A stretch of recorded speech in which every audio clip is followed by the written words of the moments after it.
along the way. Headliners, the late-night paper review that won't send you to sleep like the others will. 7 nights a week at 11 p.m. on GB News.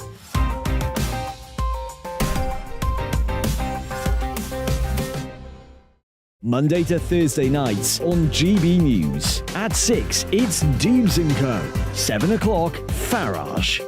At 8, join Mark Stein. And at 9, Dan Wootton Tonight, followed by Headliners.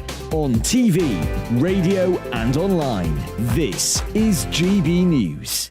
Monday to Thursday, 9 p.m. till 11 p.m. Join me, Dan Wootton. I'll bring you the sharpest takes and hottest debates. Do you not believe in prison? I don't believe in prison. I'm completely stunned. I guarantee you there'll be no spin, no bias, no censorship. I actually was personally quite offended by it.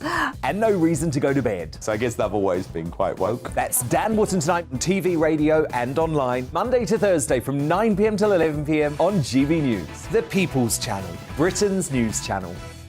Join me, Lawrence Fox, on GB News. Frank, fun, fearless, and sometimes serious. Much as I love a Friday night punch-up, what I really want is a battle of ideas. I want to look at things differently. I want to hear different voices and engage with your unique experiences. Every Friday at 7 p.m. on GB News. Hello, I'm Esther McVeigh. And I'm Philip Davis. Whether you're watching or listening on TV, online or on radio, we handpick the latest stories, debates and expert opinions for your weekend. So whether that's politics, news or showbiz, we've got it covered. Join us every Saturday morning at 10 o'clock on GB News. Join me every Sunday at 6 p.m. for Gloria Meets. In exclusive interviews, I'll be finding out who our politicians really are and what they really think. It's something that you would never want anyone to suffer. I didn't know what channels there were. I didn't think I'd be believed. I must have weighed about 7 stone and I'm 5'8". My instincts was to sort of cover this up. I mean, clearly that was a mistake. Join me every Sunday at 6 p.m. on GB News, the People's Channel, Britain's news channel. Hello there, it's Eamon Holmes here from Breakfast on GB News. We're not just on your television and your screens, you know. We're on DAB plus digital radio, so you can listen to your favourite shows on the move. If you've not yet listened to GB News Radio, it's very simple. We're on your radio player and TuneIn apps, on your smart speaker, phone or tablet, or online at gbnews.uk. Take us with you wherever you go. GB News Radio. You never have to miss a moment of the People's Channel.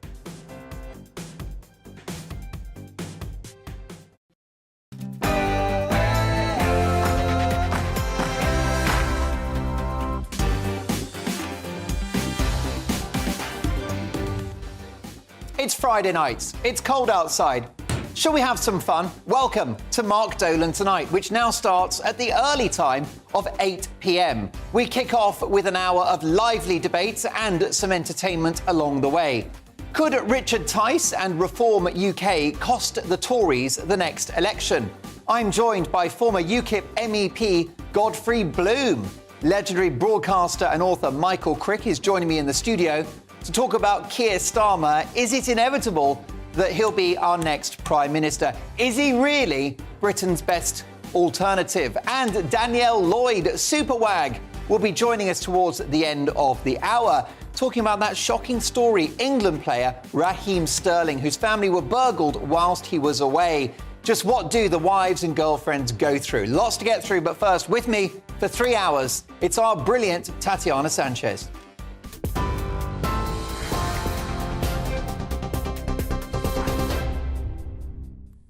Mark, thank you very much. This is the latest from the GB Newsroom.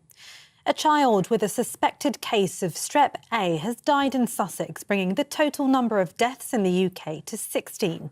The UK Health Security Agency confirmed the child was a student at Hove Park School. It says it's working with Brighton and Hove City Council as well as the school to raise awareness of the signs and symptoms.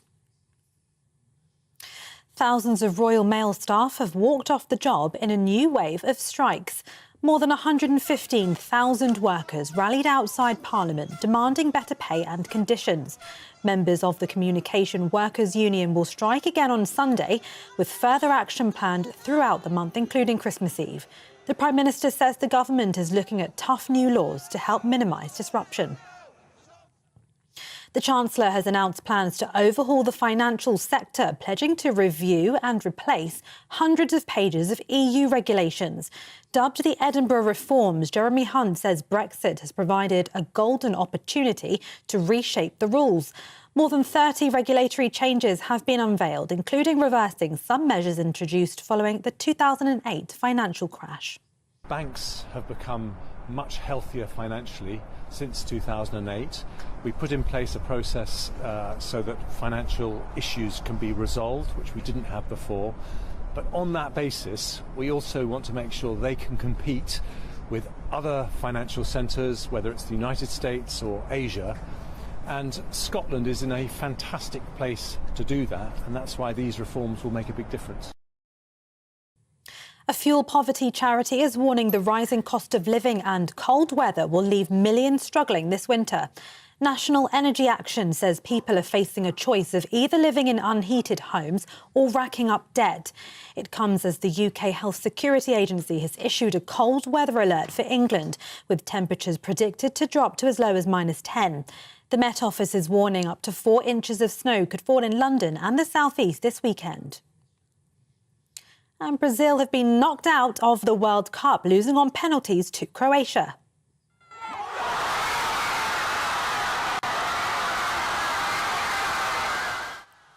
Supporters in Zagreb jumped for joy as their team reached the semi-finals.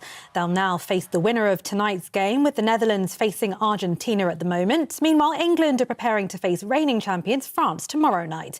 Captain Harry Kane says his team are determined to win. Into this tournament, hoping to and believing that we can win it. And we've got to a stage now where we expect it to be. And now it's about trying to push on, and we face a really tough game tomorrow, but I know everyone's ready, we've prepared, and we'll go into that game with maybe more belief in what we did back in 2018. TV, online and DAB+ radio. This is GB News. Now it's back to Mark Dolan tonight.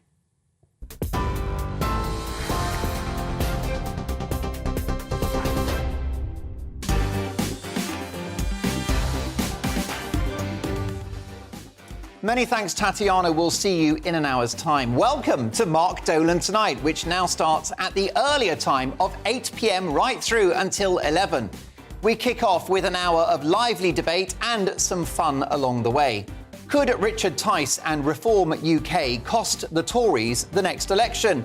I'll be asking the no-holds-barred, deliciously un-PC political commentator Godfrey Bloom. And Godfrey is not pulling his punches. Is Sir Keir Starmer really the best alternative for Britain? We'll put that to legendary television journalist and investigative reporter Michael Crick, who's live in the studio. And as Raheem Sterling returns to the World Cup following the burglary to his family home, we'll speak to reality star and superwag Danielle Lloyd. Just what do the wives and girlfriends go through when their husband is away? But let's kick off, as we always do on Friday at this time, with my highlights from GB News over the last 7 days. It's time for my clips of the week.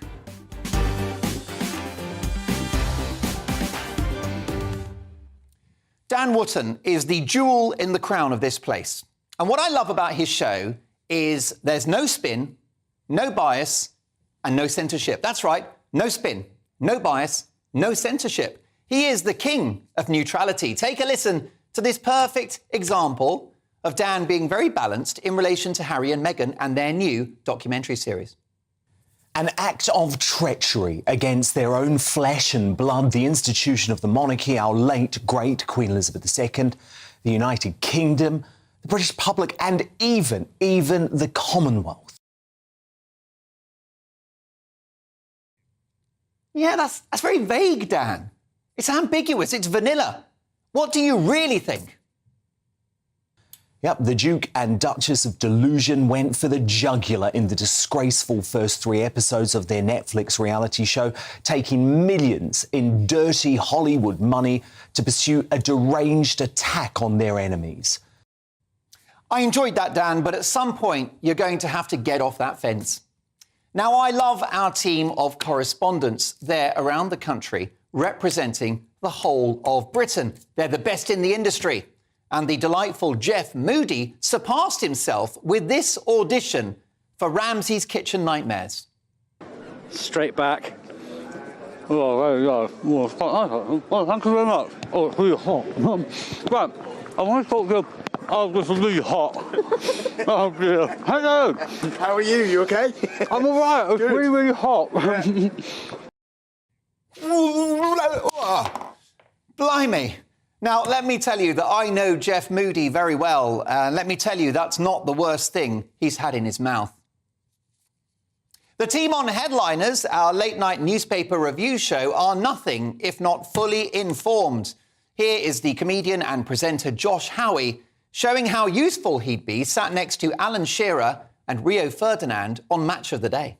They've got a lot of news there. There's something at the bottom here. Sterling may rejoin Three Lions in Qatar. I think that's something to do with the currency markets. OK. Possibly. Well, let's not focus on that. It's boring. Josh Howie for England manager. Meanwhile, husband and wife partnership Esther and Phil smashed it this morning as ever on their highly watchable Friday mid-morning show, where a couple of guests gave them the naked truth. Well, some of you who are eagle-eyed will have noticed that Andrew Gilligan and Nick Timothy have left, and joining us now is Nature's husband and wife, Helen and Simon Berryman. So, I have to say, my first thought, if you don't mind me, Helen, was, bloomin' heck, it's freezing outside. But wouldn't it be the time of year to put clothes on? Shouldn't naturism be seasonal? What a pair of tits. But I did like the naturists. Meanwhile, Patrick Christys is one of the most skilled inquisitors on the channel, but he drew the short straw when he was given this guest. Take a look. OK, all right, Steve, I'll just ask you again. Are you okay, Patrick? Have a little drink of water. Oh, all right, mate. Look, to be honest with you, Steve... Crack a racist joke. Go on. Steve, to be honest with you, it's a bit weird, this, mate. I'm just asking you whether or not calm yourself down. The RMT has links to the Communist Party. Ridiculous. Why is he asking Patrick to tell a joke? I mean, imagine having someone who's a comedian presenting on GB News. On this channel, we condemn anti-Semitism and all forms of racism unequivocally. However, there's no accounting for some of our guests, like commentator Lewis Schaefer on the subject of rapper Kanye West. Because he was so extreme in these beliefs that they were exposed as being distasteful for people. Yeah. So that it can't... See, everybody hates the Jews. I hate the Jews. Everybody hates the Jews. I should just add here that Lewis is Jewish. Lewis is Jewish. Jew, yeah. And it's not true, Lewis, that everyone hates the Jews. I don't hate the Jews. Well, there's something the matter with you. I mean, Lewis is doing his best to get cancelled. Crazy stuff. Well, Lewis rightly drew criticism and condemnation for his terrible comments, although that said, he's getting a new fan base among Jeremy Corbyn supporters. Jez, we can. Staying with Lewis Schaefer, who I think is going to become a Clips of the Week regular, and a debate around a once disgraced musician being played at Christmas. Take a look. Our first dilemma this week is from Greg. Greg has said, is it wrong that I think it's about time Gary Glitter's Rock and Roll Christmas is allowed to be added to Christmas playlists again? Lewis, it is a catchy tune, is it not? I guess so. It's not that big in America, but, yes, of course. But then America doesn't have as many pedos as this country does. Oh, well, at least that's something that we're good at. Britain's got more pedos. Makes you proud.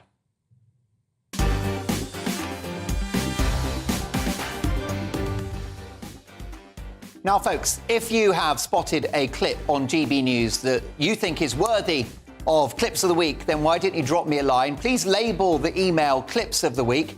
It could be Dan Wootton, it could be Jubes, it could be Nigel, it could be Patrick, you name it. I want you to keep your eyes peeled for a potential comedy gold. It could be a funny clip or a controversial clip or one that's simply worthy of comment. Mark at gbnews.uk, Clips of the Week. Do stay in touch with that. In fact, I might even give a name check out to any eagle-eyed viewers that can send Comedy Gold our way. Well done to Cal and Joe for compiling that excellent selection of GB News hits. And by the way, if you're enjoying the channel, tell your friends, tell your family, and let's change the world together. Lots to get through in the next 3 hours because Mark Dolan tonight happens at 8 o'clock every Friday and Saturday, and that's 8 till 11, and of course from 9 on Sunday. Tonight, we've got the wonderfully un-PC Godfrey Bloom. He's next. He'll be talking about whether Richard Tice and the Reform UK Party can actually cost the Tories the next election. Michael Crick is in the studio, legendary political broadcaster and reporter. Is Keir Starmer really the best alternative for Britain? And I'm very excited about this. At 10 o'clock, my Mark Meets guest is the man that literally broke the bank, Nick Leeson, live in the studio. So we'll get to all of that, plus your emails, plus my wonderful panel and the papers, and maybe some more inedibles as well. See you in 2.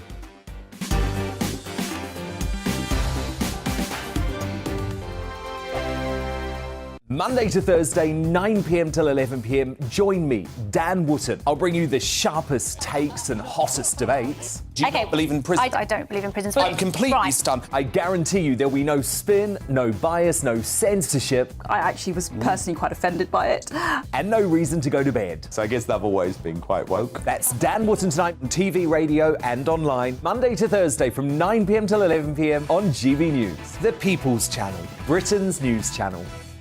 Every morning from 6 o'clock, we'll wake you up with GB News Breakfast with all the stories you didn't know from the night before. So whether it's serious news, entertainment, or your own views from all over our great nation, we're here to kick off your day with a smile. The national media should be reflecting and reporting what's happening here. You will notice the northwestern accents. Whether you're with us on TV, radio, or online, every morning, it's breakfast from 6 a.m. Hope you can join us. Join me every Sunday at 6 p.m. for Gloria Meets. In exclusive interviews, I'll be finding out who our politicians really are and what they really think. It's something that you would never want anyone to suffer. I didn't know what channels there were. B, I didn't think I'd be believed. I must have weighed about 7 stone and I'm 5'8". My instincts was to sort of cover this up. I mean, clearly that was a mistake. Join me every Sunday at 6 p.m. on GB News, the People's Channel, Britain's news channel. Hello there, it's Eamon Holmes here from Breakfast on GB News. We're not just on your television and your screens, you know. We're on DAB plus digital radio, so you can listen to your favourite shows on the move. If you've not yet listened to GB News Radio, it's very simple. We're on your radio player and TuneIn apps, on your smart speaker, phone or tablet, or online at gbnews.uk. Take us with you wherever you go. GB News Radio. You never have to miss a moment of the People's Channel.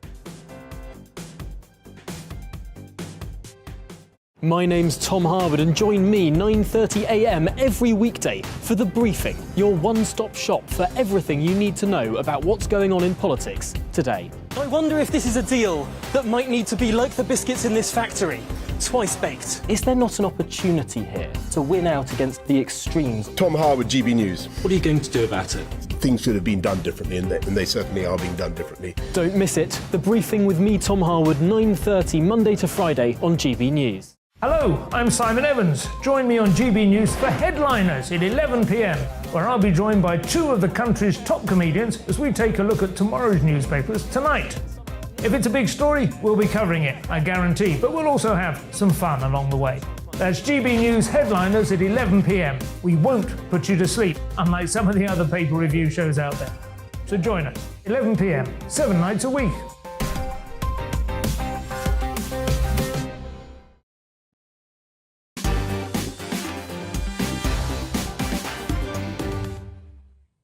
It's Mark Dolan tonight, starting at the earlier time of 8 p.m. every Friday and Saturday. At 10, my Mark Meets guest is Nick Leeson, the man who quite literally broke the bank. He brought down Barings Bank. He'll tell his amazing story at 10. And don't forget, after 10, we've also got my take at 10. At 9, it's the big opinion. We've got my panel, the papers. And in the big question, is Meghan Markle bonkers? We'll be asking America's top psychiatrist. But Labour may lead the Tories in the polls at the moment, but is the greatest threat to Rishi Sunak and his hopes of re-election Richard Tice and the Reform UK Party? Could he split votes on the right and gift number 10 to Labour? To debate this, I'm delighted to welcome former MEP and political commentator Godfrey Bloom. Hello, Godfrey. Hello, Mark. Good evening to you. Is there a danger that Richard Tice is so successful at diluting the Conservative vote, he hands the keys to Keir Starmer, which is bad news for everyone on the right? Well, do forgive me for suggesting that political punditry, generally speaking, in this country comes from London and the southeast of England, who really don't understand anything, which is why they keep on getting their political punditry wrong, desperately wrong. I was a founder member of UKIP, and it was quite clear, almost from the very beginning, that the votes that we were taking weren't necessarily from disaffected Conservatives, but from what would be, you and I might know as old Labour. The danger of reform, if they get their act together, and I'm not sure that they have, is from old Labour. In 2003, the only campaign team I had was my mother-in-law, who was a disaffected Tory, a mate from the rugby club, and my dog, the border collie. And we went from 2003, and the elections in 2014, the European elections, we got 450,000 votes. So they weren't Conservative votes, Mark. Nobody in Yorkshire votes Conservative except in 1 or 2 or 3 constituencies. They were old Labour, massive old Labour, and they were voting for UKIP and me in huge numbers. So the danger actually of reform, if they get their act together, is not to the Conservatives per se, or they will get disaffected Tories, of course they will, because the Tories are so bad. It's the homeless working classes in this country who are politically homeless and can't vote for yet another idiot. What's the difference between Sunak and Starmer? What's the difference? And if people came out of London and visited the pubs and talked in the pubs, people would tell you what's the difference. And that's the game plan. It's an open goal for reform if they get it right, but I'm not sure they're getting it right. Well, that's what I want to ask you, because as part of UKIP, you mentioned you are a founding member of UKIP. Your former colleague Nigel Farage quite literally changed the landscape of British politics, and really he changed our constitution by helping to get Brexit across the line. It would never have happened without Nigel. Has Richard Tice got the chops to deliver that kind of transformation within Westminster? Is he in the gift? You know, has he got Nigel's talents? Is he charismatic? Is he the man to do it? Look, Richard Tice clearly is a very nice guy whose heart is in the right place. Nigel Farage had charisma, but don't forget at the beginning he wasn't the leader of UKIP. He didn't become the leader of UKIP until a bit later. We must remember that. And, of course, Nigel did a fantastic job of putting UKIP on the map. It was already moving, and he moved it further and further forward. And that's great. And you need somebody with charisma to do that. But, of course, Nigel is slightly Marmite figure, as indeed I am myself. A lot of people love him, a lot of people hate him. But that doesn't matter in politics if you're trying to be the pivot of moving things around. But what I think Richard Tice and the Reform Party have to do is to be a lot more abrasive. Now, Nigel and I, who I ran things mainly in the north of England, admittedly, but he ran the party from the south of England, and it was good and it was successful. And we got all what we wanted. We got that. That was good. But you have to be quite focused and abrasive. And I don't know that the Reform Party have that in their manifesto. There's a couple of things that they need to do, which I think would actually swing it to give them a really big vote. But at the moment, they're not being quite definitive enough, particularly on matters like climate and immigration. Oh, so would you suggest that even Reform UK are a bit woke themselves, which we know is a virus that has infected the Tory party systemically? Well, yes, and it also it infiltrated UKIP towards the end, and we discussed that, I think, last year. UKIP was woke. Oh, it was drifting woke, certainly, yes. And I made that point.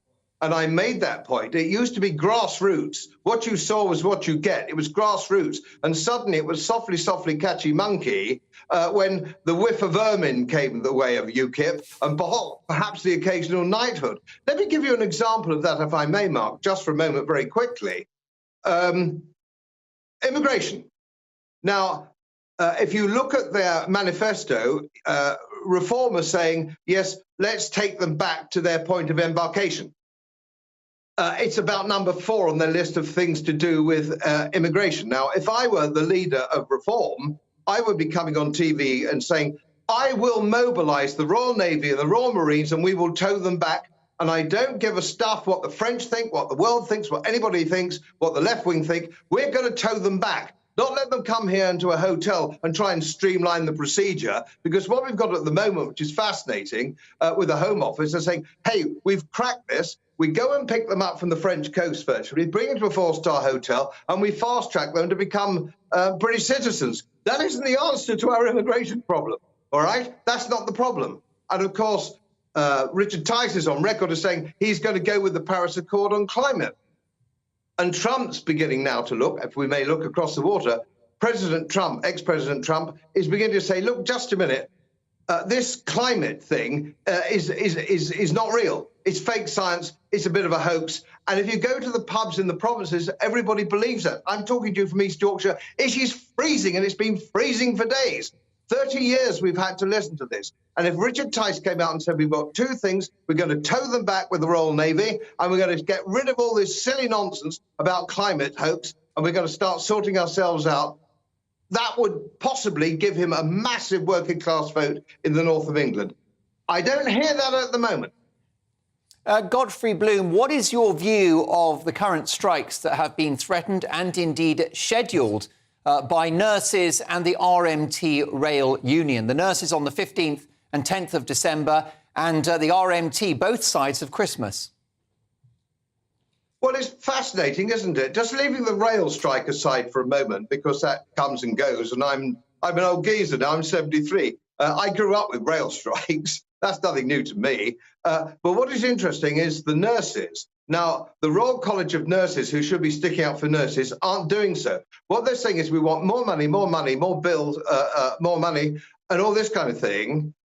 But what they're not saying, what the Royal College of Nurses are saying, there are 1.2 million people employed by the NHS, less than half of whom now have any medical qualification. We have diversity officers. We have all sorts of administrators who are paid more than nurses. What the Royal College of Nursing should be saying to the government is, can you sack at least 400,000 of these freeloaders, get rid of them, and there'll be a lot more money for nurses and doctors and new hospitals that we need. But they're not saying that, just saying, gimme, gimme, gimme, gimme. And most of the money that goes to the NHS is unaudited. We don't know where it goes. It disappears. It's getting worse and worse and worse. And this, going back to Reform again, Mark, is what perhaps Richard Tice and Reform should be saying. Let's start massively sacking the people in the National Health Service who don't actually treat patients. They're sort of saying that, but it's not definitive. It's not loud enough. Well, I'm delighted to say that we're joined now by an old friend of yours, Godfrey Bloom, because we have the legendary television journalist and reporter Michael Crick live in the studio. Godfrey. Can we pick up on the comments of Godfrey there, Michael Crick, in relation to those strikes? Do you think that the public will ever forgive nurses, for example, for downing their stethoscopes during a winter NHS crisis? I think, actually, the public will be very sympathetic to nurses and, indeed, junior doctors who are also threatening to strike, because I think they recognise the extraordinary job that nurses do, and they recognise the fact that, like many people in all of the public sector, really, that for the last 12, 14 years, their pay in real terms has gone down.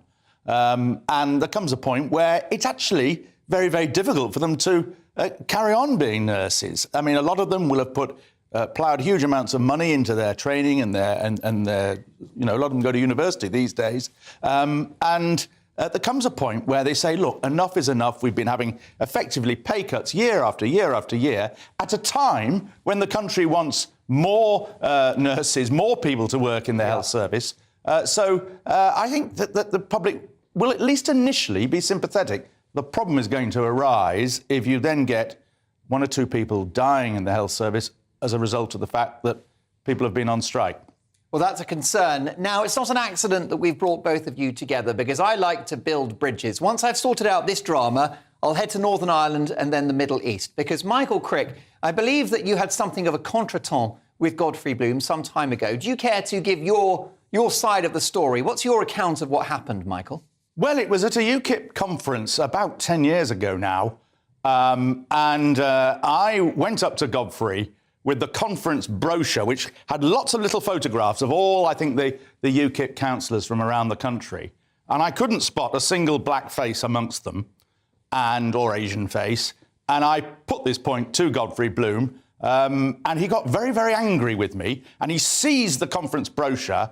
I was making a very serious point, actually, and he bashed me over the head with it and accused me of being a racist. And it was on all the television bulletins, and it was live, actually, and then on all the television bulletins subsequently. And as a result of that, and some other comments that Godfrey made that day, he was actually suspended from the party and told he couldn't stand for the European Parliament again. I think that's accurate, Godfrey, isn't it? So, Godfrey, what's your side of the story? I'm going to be Judge Judy here today. Well, first of all, good evening to you. We've had a few pints since then, you know. We have, actually, yeah, we have. Pints of blood by the sound of it. Look, there's only one thing I would say. The reason I got a bit spiky about it was I've always believed, and I've believed since I was a very young man, skin colour should have no impact whatsoever on anybody's views whatsoever. And if you hold a brochure up and start pointing out who's got a brown face, who's got a black face, who's got a white face, I get a bit angry. As far as I'm concerned, I'm a meritocrat, and I don't care what colour skin you are. It doesn't bother me. And I don't really think it probably bothers Michael Crick, but he had a point to make because he's in show business as well. Michael, you have probably faced worse adversaries than Godfrey Bloom, but I can't imagine it was fun to be clubbed over the head or neck. It was, the neck and face. To be honest, it was pretty mild. Many television reporters have suffered much worse. Did any of the ink from the UKIP brochure go onto your face, onto your skin at all? Any of the slogans? Not that I'm aware of. Brexit in fact, the next day I went Control immigration? No, the next day I went Save the pound? The next day I went to the UKIP conference, and people wanted to, with the brochure, and they wanted me to autograph their brochures, and they wanted to autograph my brochure, and it would cause quite a stir, actually. It caused a stir, and it was a big story for both of you. Godfrey, I'm going to reserve judgment, but would you like to offer Michael a tiny apology? No, we've had a few beers since then, and we're perfectly all right with each other. It's not an issue. I tell you what, though, just for a bit of a laugh, up here in Yorkshire, let me tell you, I couldn't buy a drink in any pub in Yorkshire. People were coming up and thought it was a huge joke and bought me a drink. And I think Michael takes it in the same. There we are. And Godfrey, following the royal protocol, never apologise and never explain. Thanks, gentlemen, for being a great sport in relation to that drama 10 years ago. And it's good that we're all here still to tell the tale. Godfrey, do join us soon. It's been a brilliant conversation. Founding member of UKIP, political commentator, entrepreneur, you name it, Godfrey Bloom. And, of course, we've heard from Michael Crick. We'll talk to Michael after this. He's been writing about Keir Starmer recently and Keir Starmer's rehabilitation of the Labour Party. But the question is, as Britain faces unprecedented economic challenges, is Keir Starmer the best alternative for Britain? Plus, we'll be joined by Danielle Lloyd, the superwag. A terrible story last week, of course, Raheem Sterling, the England striker. He was burgled whilst in Qatar. His family were at home. What do the wives and girlfriends go through? We'll get to all of that after this.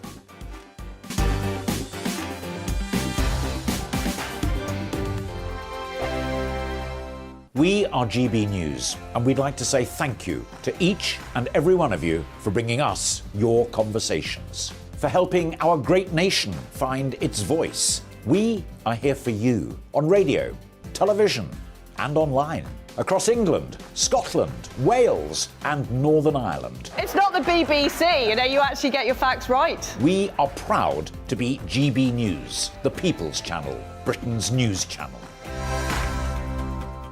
Hi there, it's Stephen and Anne. At breakfast from 6 a.m, you'll always be caught up with everything you need to know, the latest headlines, opinions and debates. We'll bring you the good news and the bad, but most of all, we're here for you. Remember, send in your views and let us know what you would like us to talk about. That's because we're your news channel. And every morning at 6 a.m, it's breakfast on GB News. Monday to Thursday on GB News, it's Bev Turner Today from 10 a.m. We're going to be here for you, our GB News family, to keep you up to date, but also make you smile. The guy went from puberty to adultery. And I can't wait to bring a few of my own opinions. I have no time for cultural totalitarianism. We'll engage in passionate, but always polite debate, with your thoughts and opinions at the centre of it all. Only on GB News, the People's Channel, Britain's news channel. Join me, Nana Akue, Saturday and Sunday afternoons on GB News. Expect fiery debate and passionate discussion as me and my panel tackle some of the biggest topics hitting the headlines. It's a place for everyone's opinion. No one gets cancelled, but no one gets an easy ride. Oh, she's on it today! Be ready for conversations that are fierce, frank, and of course, fun. Every Saturday and Sunday afternoon from 4 p.m. on GB News, the People's Channel. Join my show Farage, 7 p.m. till 8 p.m. Monday through Thursday. And there you will get opinion, analysis, debate, and I'll cover stories that nobody else dares to touch. You've been cancelled. Join the club. Oh, my goodness me. And then for the last 15 minutes, talking pints. We're over a drink. We have a civilised conversation with someone. We very often disagree, but we do it in a grown-up way. Come and join me on Farage. We are GB News, the People's Channel. And right across the United Kingdom. You can find us on Sky Channel 512. Virgin Media Channel 604. Freesat Channel 216. Freeview Channel 236. And YouView Channel 236. You can also take us with you on DAB Plus Radio. With the GB News app and at the website gbnews.uk. We're absolutely everywhere. Come join us on GB News, the People's Channel, Britain's news channel.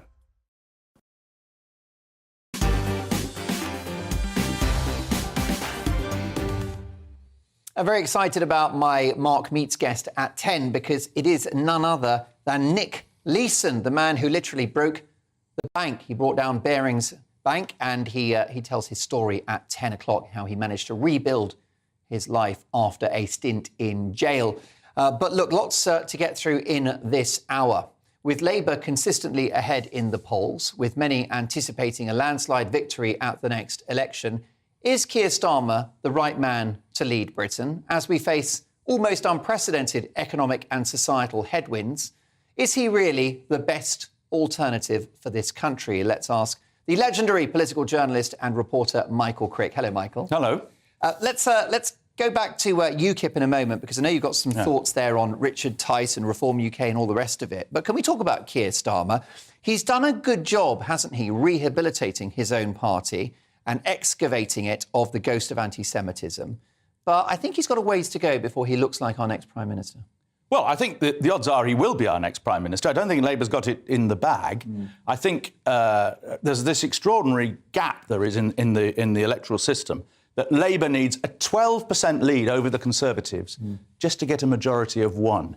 Well, if you think Blair only had a 12.8% lead over the Conservatives way back in 1997 when he won his first term of office in that great landslide, the electoral distribution is totally different these days. Now, to get a 12% lead over the Conservatives is a formidable target. And I think the most likely outcome is you will have Starmer in number 10, but that he will be a minority government and he will depend on Lib Dem votes and SNP votes from time to time and all the complications that will cause. But, I mean, I just think that this government is just so totally discredited.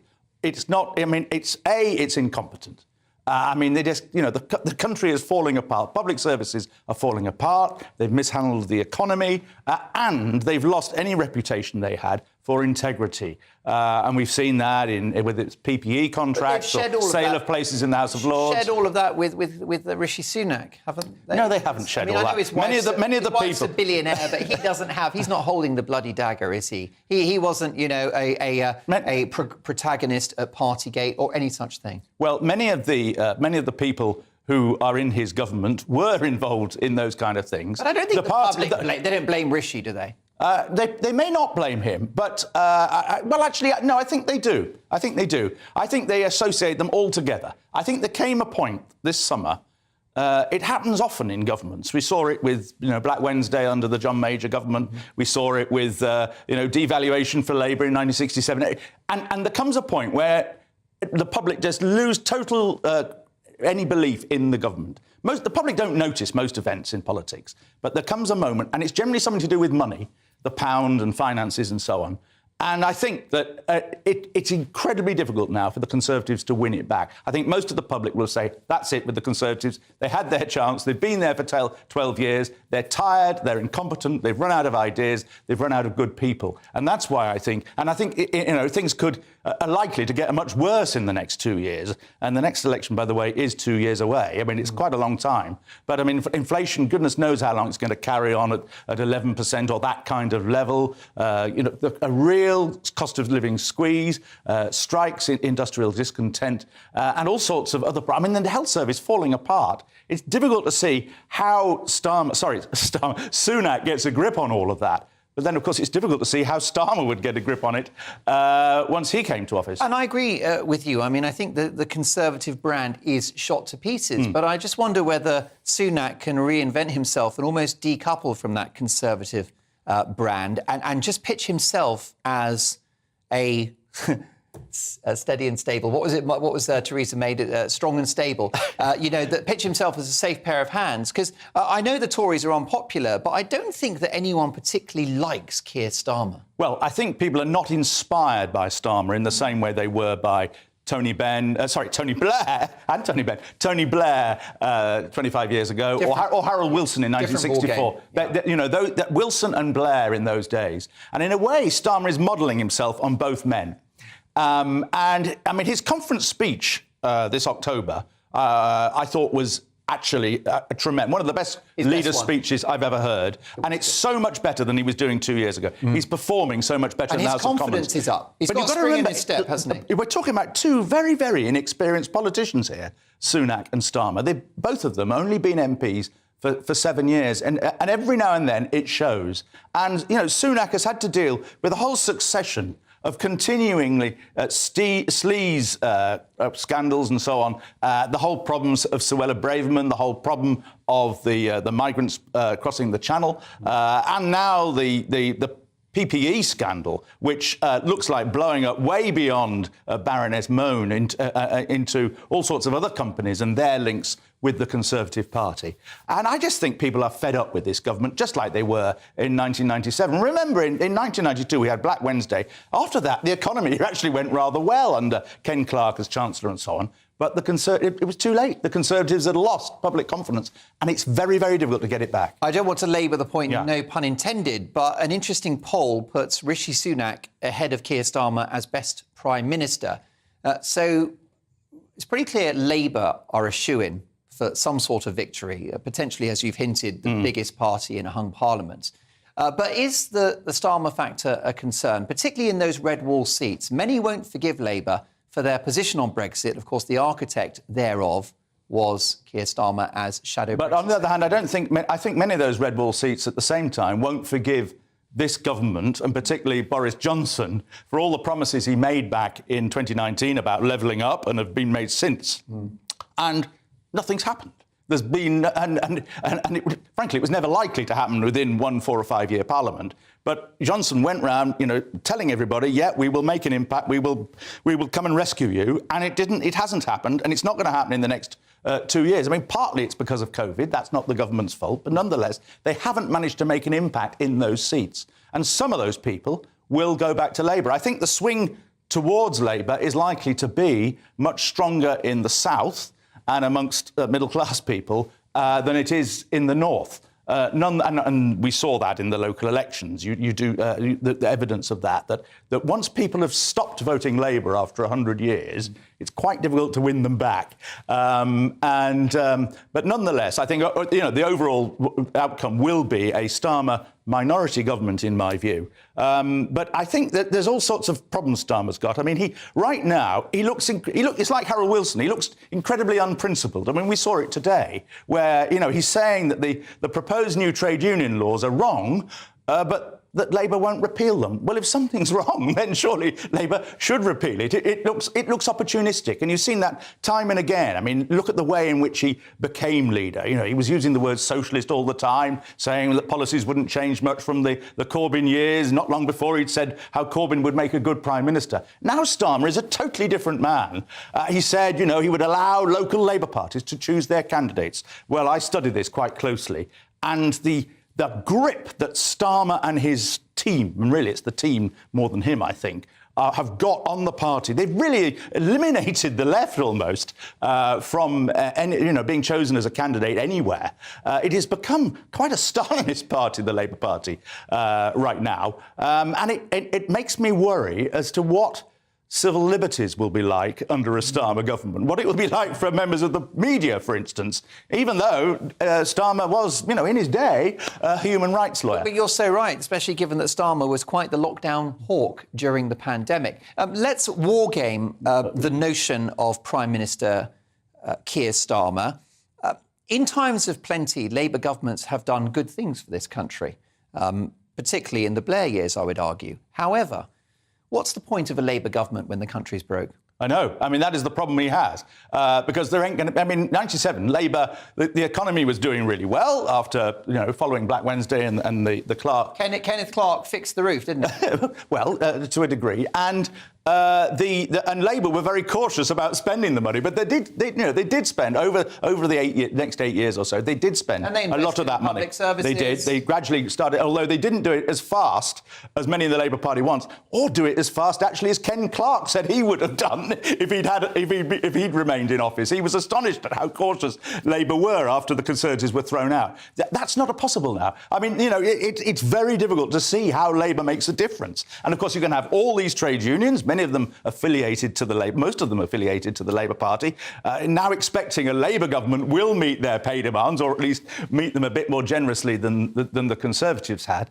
There ain't going to be any money. You're not going to be able to deal with the problems of immigration, the cross-channel migrants, which exercises a lot of people in this country, rightly or wrongly, and all sorts of other problems are not easily, and the health service, just these problems are not easily solvable. So you could actually see Starmer coming to office and having very little leeway to actually improve people's lives and make an impact. But I think that people will give him a lot of understanding and give him time, simply because of some of the awful things that have been going on these last 12 years, which will have then extended, of course, to 14. Michael, we know you've had a crazy day and you are the busiest man in journalism. So thank you. If only that would... No. And do come and see us soon. OK, great. Thank you. The remarkable Michael Crick. Next up, that terrible story of Raheem Sterling, England player whose family were burgled whilst he was in Qatar. Just what do the wives and girlfriends go through under those circumstances? We'll speak to reality star and superwag, the lovely Danielle Lloyd. She's next.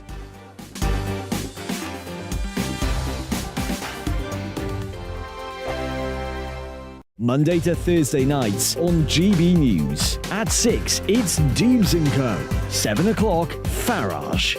At 8, join Mark Stein. And at 9, Dan Wootton Tonight, followed by Headliners. On TV, radio and online.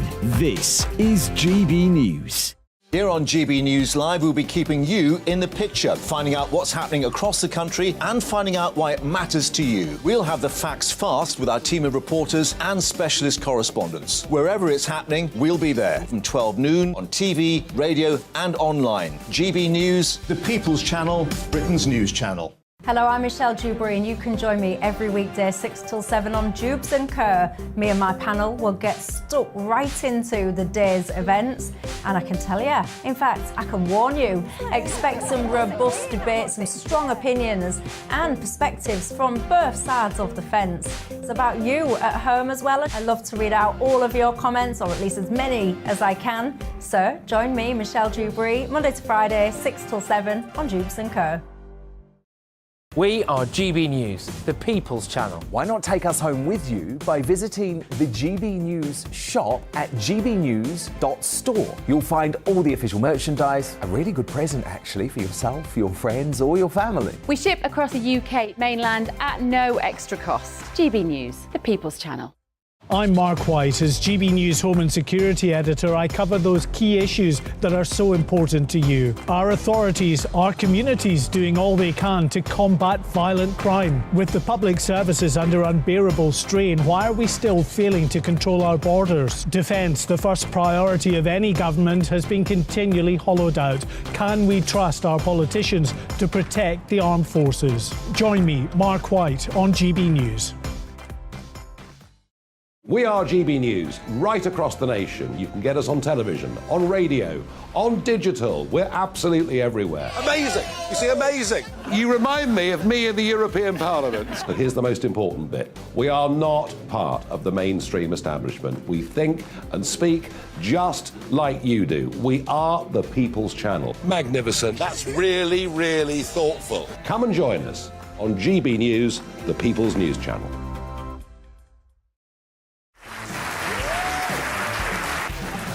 My name is Andrew Doyle. Join me every Sunday evening at 7 p.m. for Free Speech Nation.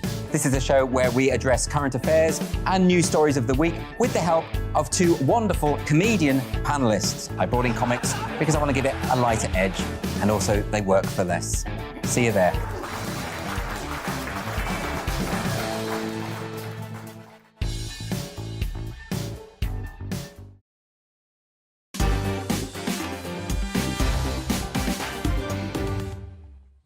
Welcome back to Mark Dolan Tonight, which begins at the earlier time of 8 p.m. every Friday and Saturday. Very excited.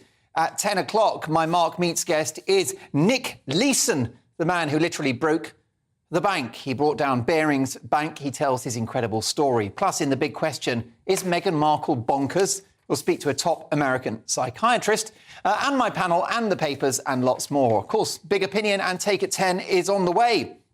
But Britain, as you know, is in the grip of World Cup fever as England face France tomorrow night in a crunch game. But what's it like at home and abroad for footballers' families when it comes to safety? Raheem Sterling was forced to fly back from Qatar briefly following an armed robbery at his family home in Surrey. Now, what do the wives and girlfriends and kids go through? To discuss this, I'm delighted to welcome a very good friend of the show, reality star, entrepreneur, model and ex-wag, Danielle Lloyd. Hi, Danielle. Hi there. Thanks for having me on. Great to have you back on the show. Look, you were married to Jamie. You've had, I think it's 3 beautiful kids. So you know what it's like being the other half of a famous footballer. What do you think that Raheem's family will have gone through in that traumatic burglary? Raheem on the other side of the world? I think it must have just been such a scary experience. I mean, to think that they were in the house, I mean, it's a scary experience for anybody to have to go through, but I think footballers in general are targeted because they earn so much money. They obviously have a lot of nice things. But then again, this can happen to anyone. And I think these days with social media, you know, people like to flaunt their wealth, and then they like to flaunt when they're not at home. And this is the problem. You know, with footballers, they've gone off to the World Cup. They can't help people knowing where they are. So it's just a horrible, horrible time for the whole family, I'm sure. Indeed. Were you ever uncomfortable or nervous? Did you ever feel vulnerable when Jamie was abroad playing football or in another part of the country? Do you know what? I think obviously it's been a long, long time since I've been in that situation. So times have changed. Social media wasn't around in them days. So obviously I was very fortunate to not feel like put in a situation like that. But now, like, the way that the earnings of these guys, these footballers, are just absolutely insane. So they are massive targets. And you're so right, it's not only about football. Isn't it sad that we live in a world now where you can't have nice things? I mean, I've got friends that are lucky enough to own a posh watch, like maybe a Rolex or an Omega, and they won't wear that watch out and about, especially late at nights. It's really sad that it's come to this, don't you think? Yeah, well, you know, there's been situations where me and my partner Michael have been out to London, and, you know, we've been getting followed by people and they want to see, like, your ring or your watch, and it is really unsafe, and it's really sad that you actually feel like you can't wear your expensive stuff because you're scared of getting it took off you. Yeah, it's an absolute shocker. Can we talk about Victoria Beckham, who's having to deny that she's had plastic surgery? What's going on here, Danielle? I don't know. I read this story myself today, and I think it's a difficult one, really, because obviously with myself, I've had so much plastic surgery, and, like, I'm absolutely honest and open about it. But I think with her, she's such a massive role model. She's such a huge star. You know, it's hard because if she came out and said, oh, I have had a nose job, everyone would be like, oh, she's a terrible role model. You know, she's promoting cosmetic surgery to young girls. So I think at the end of the day, who cares? Like, if she wants to have it, she wants to have a nose job, she can. But I think she said that she's done it with makeup, and you look at, like, drag queens and stuff like that, like, you can do so much with makeup these days, so she might be telling the truth. Well, listen, you have not had too much plastic surgery. You look fabulous. We do know, don't we, of high-profile examples of people that are a bit too fond of the surgeon's knife. It can become addictive, can't it? Yeah, it definitely can become addictive. I'm happy now. I'm content, and my husband's actually told me that I'm definitely not allowed to ever have any surgery again. So I've got to stick to that. But I think as you get older, like, you just get more confident and you start to just love yourself a little bit more. And I think that's what it's about. Like, what it's about. If you love yourself, then there's no need to get any surgery done. Do you feel that there is as much pressure on women to look good in 2022 than perhaps 10 years ago? Is the pressure just the same? 100%. Like, I feel like it's getting a lot worse now because of social media. You know, people are using filters all the time on the pictures. You know, I've seen girls in real life and then seeing them on Instagram, and it's like, you don't look like that. So it's really difficult, and I think it's given off the wrong image to young girls because they see people, you know, like Kim Kardashian, say, with her flawless skin and big bum and tiny waist. And then you might see her in real life and she might have pimples under her skin, or her skin isn't as smooth as what it actually looks like in her pictures. And I think that, you know, young girls look up to her, and it's hard. It's hard. Now, listen, I understand your cautionary advice on plastic surgery, but do you think there's anything I should have done? Because I'm 48 now, Danielle. And, you know, Mrs. Dolan, she doesn't quite look at me in the same way anymore. Oh, you're perfect the way you are, don't worry. I've got bags under my eyes. I've got no bum. I could do with a bum. I mean, that's really where plastic surgery goes crazy, isn't it? Giving people an extra bum. I mean, that's when we've really lost the plot. Yeah. Well, I've been there and done that, so I've obviously lost the plot. Yeah. She's done it all. Danielle, are you and Michael and the kids enjoying the football? Are you watching the World Cup? Yeah, you've actually interrupted me tonight. I was watching it in bed with Michael, but I've come down especially for you. Michael won't be happy. Listen, great to have you back on the show. Come and chat with us soon. Brilliant to catch up with you. on a range of important issues. Danielle Lloyd, entrepreneur, model, TV presenter, and of course, reality star and former WAG, but now very happily married to Michael, who I think is in bed watching this. I hope, Michael, you haven't turned over to the football. I'll be very offended.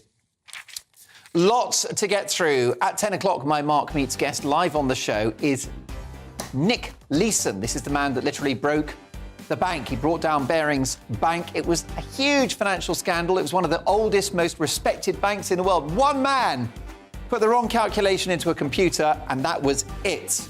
He'll tell his story. He went to prison and everything, but has rebuilt his life. Of course he has. He's back on GB News. It's all going swimmingly. He tells his story after 10. In the big question in the next hour, is Meghan Markle bonkers? We'll ask America's top psychiatrist.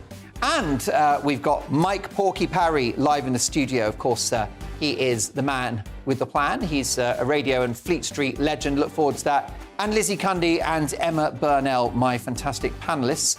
But next, in my big opinion, I'll be sorting out a rather big issue. Don't go anywhere.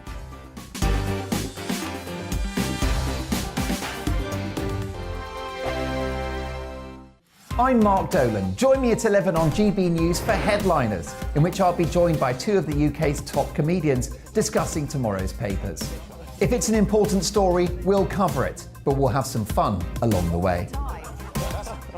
Headliners, the late night paper review that won't send you to sleep like the others will. 7 nights a week at 11 p.m. on GB News.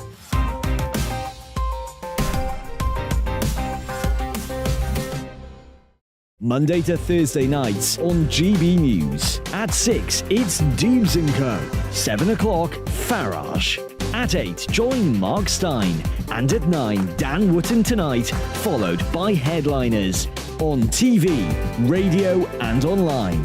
This is GB News. Monday to Thursday, 9 p.m. till 11 p.m. Join me, Dan Wootton. I'll bring you the sharpest takes and hottest debates. Do you not believe in prison? I don't believe in prison. I'm completely stunned. I guarantee you there'll be no spin, no bias, no censorship. I actually was personally quite offended by it. And no reason to go to bed. So I guess they've always been quite woke. That's Dan Wootton Tonight on TV, radio and online. Monday to Thursday from 9 p.m. till 11 p.m. on GB News. The People's Channel, Britain's news channel.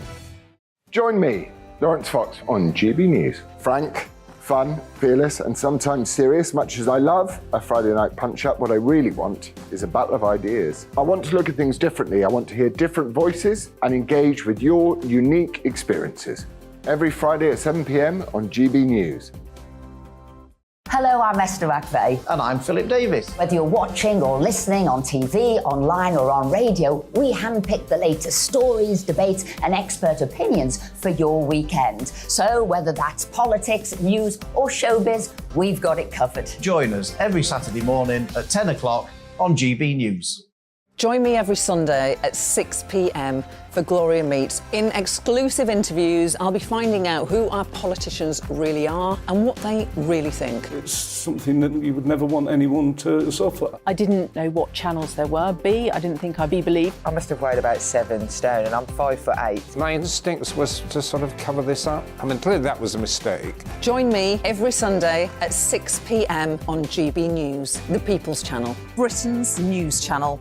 Hello there, it's Eamon Holmes here from Breakfast on GB News. We're not just on your television and your screens, you know. We're on DAB plus digital radio, so you can listen to your favourite shows on the move. If you've not yet listened to GB News Radio, it's very simple. We're on your radio player and TuneIn apps, on your smart speaker, phone or tablet, or online at gbnews.uk. Take us with you wherever you go. GB News Radio. You never have to miss a moment of the People's Channel.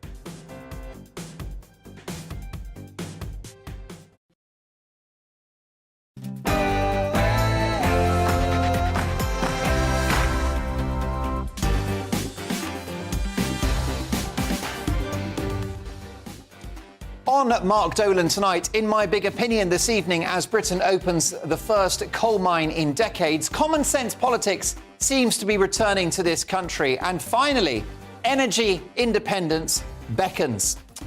My Mark Meets guest is Nick Leeson, the original rogue trader who caused the collapse of Barings Bank, arguably the biggest financial scandal of the 20th century. He's up at 10.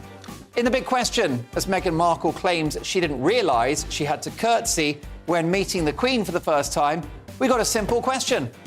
Is she bonkers? We'll speak to America's top psychiatrist. And this hour in the news agenda with my panel is Nicola Sturgeon and are the SNP in trouble? And should wolf whistling become a crime? Let me try. Just doesn't work. Although if anyone has earned it, it's Tatiana Sanchez. She's got the headlines.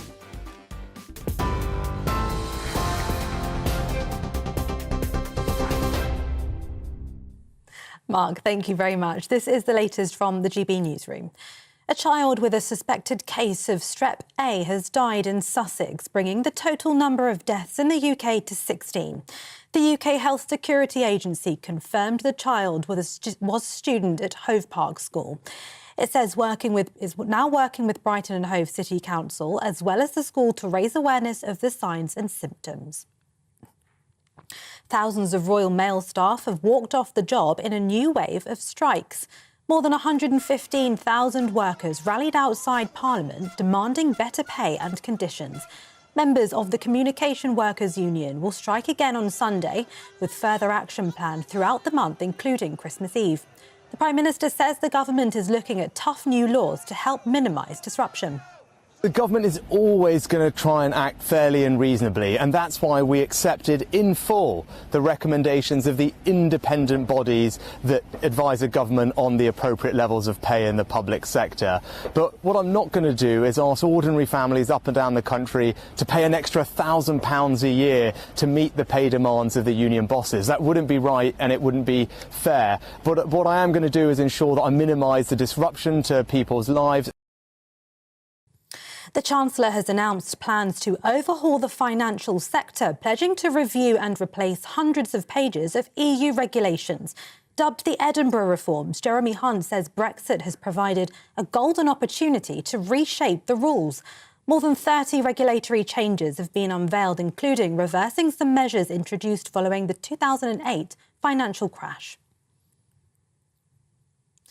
A fuel poverty charity is warning the rising cost of living and cold weather will leave millions struggling this winter. National Energy Action says people are facing a choice of either living in unheated homes or racking up debt. It comes as the UK Health Security Agency has issued a cold weather warning for England, with temperatures predicted to drop as low as -10. The Met Office is warning up to 4 inches of snow could fall in London and the South East this weekend. And it looks as though Argentina will play Croatia in the World Cup semi-finals. That game is in the dying minutes. Argentina are beating the Netherlands 2-1.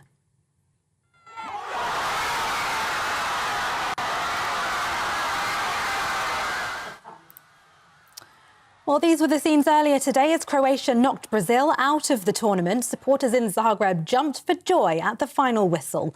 Meanwhile, England are preparing to face reigning champions France tomorrow night. Captain Harry Kane says his team are determined to win. Into this tournament, hoping to and believing that we can win it. And we've got to a stage now where we expect it to be.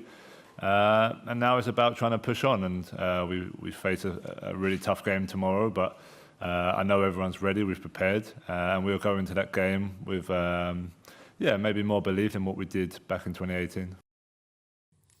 TV, online and DAB+ radio, this is GB News. Now it's back to Mark Dolan tonight.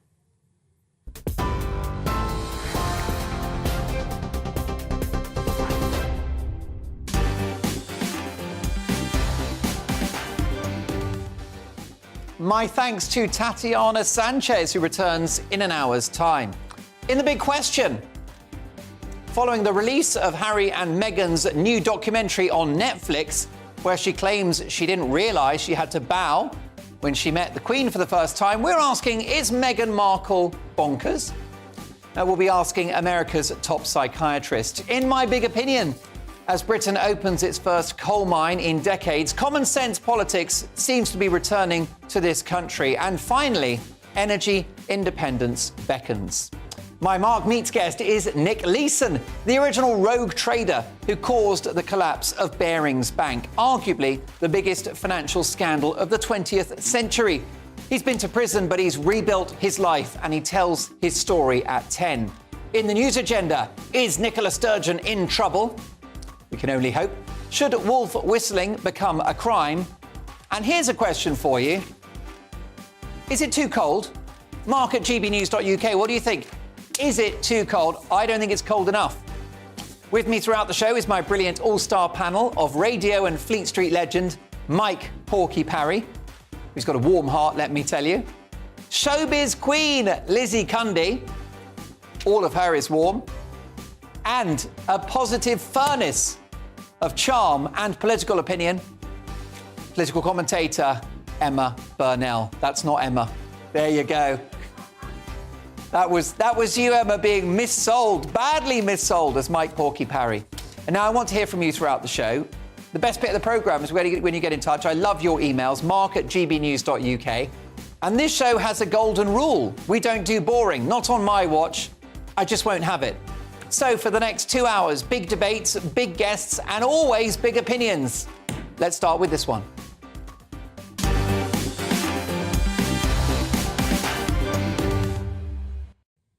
Praise the Lord. There seems to have been an outbreak of common sense at number 10. Britain is to open its first coal mine in 30 years. Michael Gove, the Levelling Up Secretary and Aberdeen nightclub dweller, gave the green light for the project on Wednesday, paving the way for an estimated investment of £165 million that will create 500 new jobs in the region and produce 2.8 million tonnes of coal a year, largely for steel making. For too long now, the green agenda, which has seen us ignore the colossal natural resources on our own shores, has exposed us to unscrupulous regimes like Saudi Arabia and, of course, Vladimir Putin's Russia for our supplies of fossil fuels. In the West, we've indulged in the eye-watering hypocrisy of decarbonising our own country whilst importing coal, oil and gas from other nations, creating the illusion that we've gone green. That's what I call cooking the books.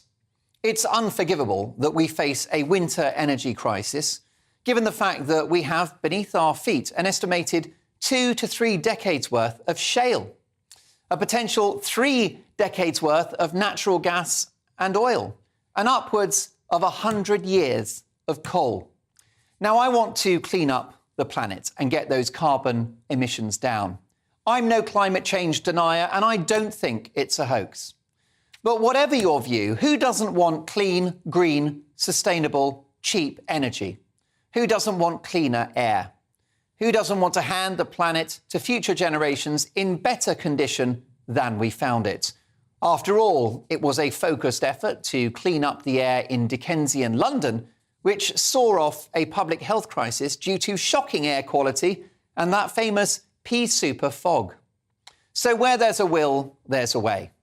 But the transition to a more eco-conscious, planet-friendly economy must be a gradual one, which sees investment in green tech and innovation, in which we are a world leader, but which also sees us take advantage of the vast natural resources at our disposal. If you think that importing coal from somewhere else makes more sense than digging our own, generating jobs and a national income, then I can't help you. During the pandemic, COVID measures were handed down as a fait accompli, with the government effectively dispensing with democracy for a couple of years in what was, in my view, a doomed experiment to control a virus. With the eco agenda, we are once again guinea pigs in an experiment, this time to clean up the planet. As with the COVID measures, the current eco agenda looks set to expose this country to a lower standard of living, higher debt because green renewables are flaky and eye-wateringly expensive, and a further encroachment on our way of life. I mentioned in my monologue, whilst sitting in for the excellent Mark Stein this week, that the city of Oxford is already rolling out plans for a climate lockdown in which residents will only be allowed to drive in certain streets on certain days of the year, and being forced to stay in their own zones, which has, I think you'll agree, terrifying echoes of communist China. I've got no doubt that in time the government will try to forcibly ration energy and give us all some kind of hellish carbon allowance, which means that once we've done a couple of flights a year, driven our kids to school and heated the living room, we've used up all of our tokens and will be left shivering in our homes, unable even to turn on the kettle and make a cup of tea.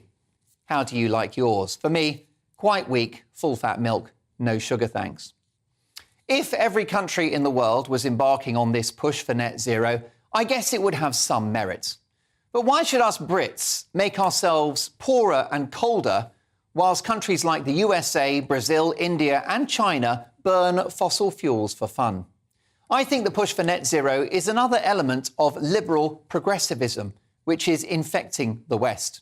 Now they're ruining energy policy. Go woke, no smoke. I've always said, when it comes to energy, we need a mix.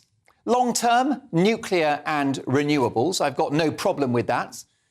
But in the short to medium term, coal, oil and gas must play their part. And given that we've got so much of it here, my message is a clear one. Drill, baby, drill.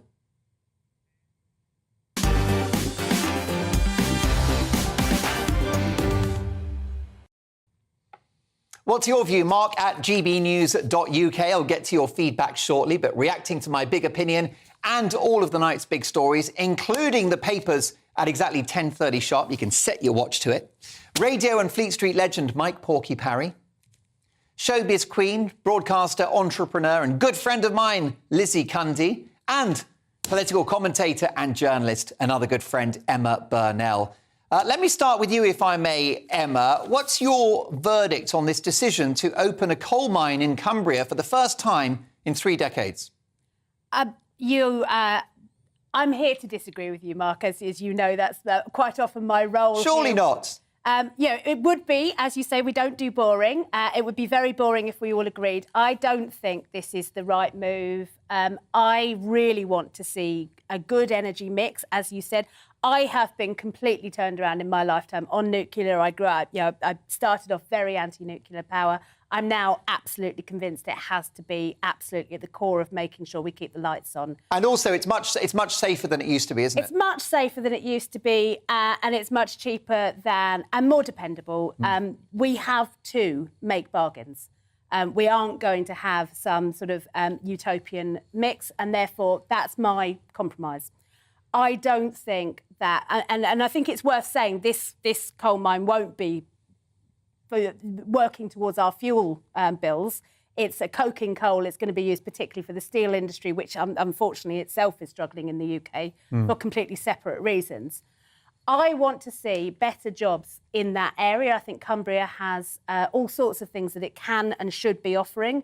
And my worry, having watched the coal industry being decimated with no future plans put in place, is going back to a short-term solution like this rather than really investing in long-term transitional solutions that really help those local communities, not just for the next 5 years, but the next 50 to 100 years, is short-termism. And I don't think that's common sense. Listen, we have the same ambitions, Emma. We do. I see the long term is just, it's nuclear and renewables, it's solar panels, it's wind, you name it. But the bottom line is that for the foreseeable, we're going to be importing fossil fuels from abroad. It just doesn't make sense to me. We import some fossil fuels, but we could massively ramp up our investment in tidal, our investment in wind, all of the things that we know will be long-term. And the other thing we could do is be world leaders. We are innovative in this country.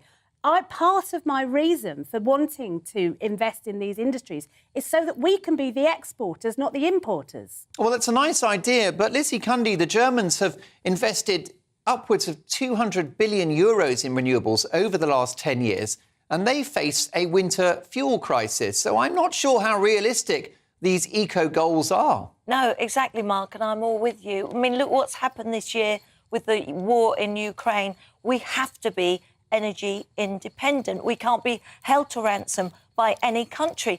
But the race to net zero for us It's a ludicrous idea because unless the other nations like China, which is up there with their carbon emissions near 30s, I think, or over, USA, India, we're 1% of carbon emissions. So what is the point of us hurting our own economy to get to net zero? It simply does not make sense. It's a Pyrrhic victory, which, if anyone means, no one wins. It's stupid because, you know, unless the other nations, and for COP27, I mean, what has happened on all the other COPs, let's be honest, and China weren't there. You know, the ones we need to put our energies into convincing the nations like China and others like USA to do something, because it's silly when we're only 1% of carbon emissions, Mark. Lizzie, you got all excited when Emma said cocaine coal. No, it's coking coal. It is indeed. Do behave yourself. You're not in the Groucho Club now, you know. Darling, I don't go to the Groucho anymore. Porky, it's time for you to get rid of that fastback Mercedes-Benz and go green. Many people think it's madness that we're going back to coal. Most of the scientific community globally will agree with Emma 100%. Well, Emma put up a very good argument there for, you know, the reasons why we gave up coal and why we're doing it now to support the steel industry, which is very good indeed. And nuclear power has to be the future. And the fact that we've got brilliant companies in this country like Rolls-Royce who can produce nuclear power stations, which are literally about 1/10 of the size of previous nuclear power stations, means we've got to go that way. But can I just say this? There was a fantastic story we all saw this week, and that is that we've come to a deal with America, right? So Russia has come to a deal with Joe Biden, and they're going to ship loads and loads and loads of gas across the Atlantic, which is 3,000 miles wide, and bring it to this country so we can use it to wean ourselves off the gas and resources we used to get from Russia. Can I just point out that all that gas is fracking gas, right? It's what America produces because they're now the world's leading operator of getting gas out of the ground, even more than the Middle East, and they're one of the world's biggest exporters of that gas, and they're exporting to this country. But at the same time, as Emma pointed out, we've got about, I would say, 100 years of gas below the ground in this country. So why on earth are we just pandering to the Green lobby, which Lizzie has pointed out is a fatuous and ridiculous target, when we could actually start sticking drills into the ground in Rossendale, in Lancashire, in this country, and get our own gas, which would halve the price of the gas that we're going to need. And by the way, don't the Green zealots realise that if you ship a tanker full of gas 3,000 miles across the Atlantic, you are actually damaging the environment? So why not just get our own gas, because it's here? Well, look, we've proved it's a debating point. What's your view, Mark, at gbnews.uk? There's plenty of gas beneath our feet, and there's plenty of hot air in my panel. You'll be hearing from them throughout the show. And don't forget, we've got the papers at exactly 10:30. You can set your watch to it. But next up, is Meghan Markle bonkers? See you in 3.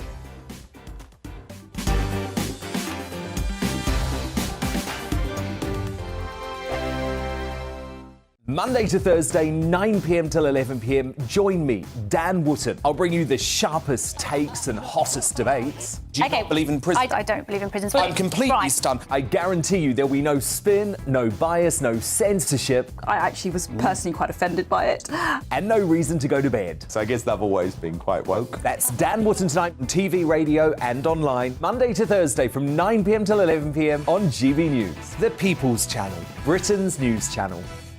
Every morning from 6 o'clock, we'll wake you up with GB News Breakfast with all the stories you didn't know from the night before. So whether it's serious news, entertainment, or your own views from all over our great nation, we're here to kick off your day with a smile. The national media should be reflecting and reporting what's happening here. You will notice the northwestern accents.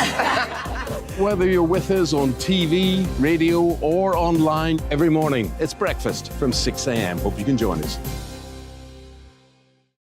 Join me every Sunday at 6 p.m. for Gloria Meets. In exclusive interviews, I'll be finding out who our politicians really are and what they really think. It's something that you would never want anyone to suffer. I didn't know what channels there were. B, I didn't think I'd be believed. I must have weighed about 7 stone and I'm 5'8". My instincts was to sort of cover this up. I mean, clearly that was a mistake. Join me every Sunday at 6 p.m. on GB News, the People's Channel, Britain's news channel.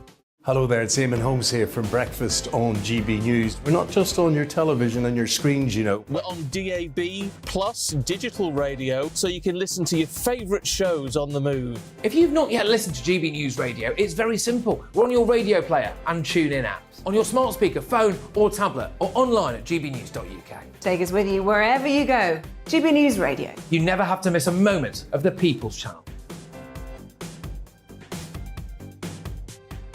My name's Tom Harwood and join me 9:30 a.m. every weekday for The Briefing, your one-stop shop for everything you need to know about what's going on in politics today. I wonder if this is a deal that might need to be like the biscuits in this factory, twice baked. Is there not an opportunity here to win out against the extremes? Tom Harwood, GB News. What are you going to do about it? Things should have been done differently, and they certainly are being done differently. Don't miss it. The Briefing with me, Tom Harwood, 9:30 Monday to Friday on GB News. Hello, I'm Simon Evans. Join me on GB News for Headliners at 11 p.m, where I'll be joined by two of the country's top comedians as we take a look at tomorrow's newspapers tonight. If it's a big story, we'll be covering it, I guarantee, but we'll also have some fun along the way. That's GB News Headliners at 11 p.m. We won't put you to sleep, unlike some of the other paper review shows out there. So join us, 11 p.m, 7 nights a week.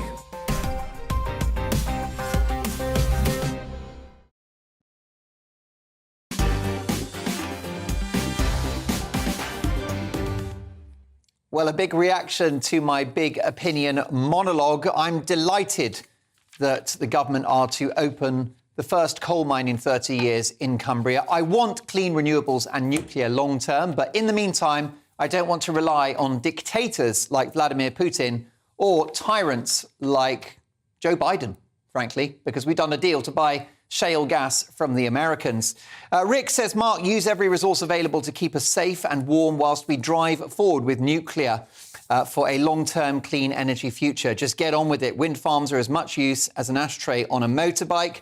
Of course, it's a good idea, says Pamela. We're importing the coal, so why do we not mine our own? And we need to urgently explore fracking.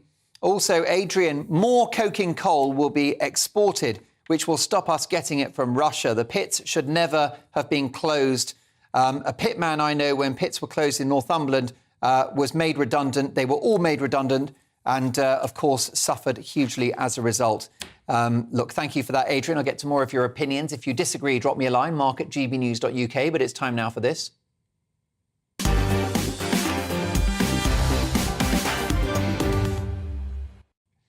Yes, it's time for the big question in which I tackle a major news story of the day. Tonight, the world is still reeling from Harry and Meghan's bombshell Netflix documentary series, but with some casting Meghan Markle as manipulative, fake, or even slightly controlling, are these criticisms fair, or is this an example of harsh treatment by the press?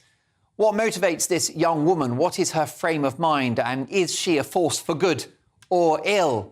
And as Meghan Markle claims that she did not know anything about the royal family or that she didn't realise she had to curtsy when meeting the Queen, our question is a simple one. Is Meghan Markle bonkers? What do you think, mark@gbnews.uk? Susan has emailed and said, absolutely, she is bonkers. But let's get the views now of a professional, a top shrink, a world-renowned psychiatrist. In fact, she's known as America's psychiatrist, Dr. Carol Lieberman, joining us live from the United States. Good evening, Dr. Carol. Good evening. I don't know what the American translation is for the word bonkers, but has Meghan Markle got a screw loose? Is she mad? Yes, absolutely, yes. She is a malignant narcissist, malicious too, a malignant narcissist. She's also a sociopath. And this new Netflix documentary which I suffered through for 3+ hours, getting more nauseous and more drowsy as it went on.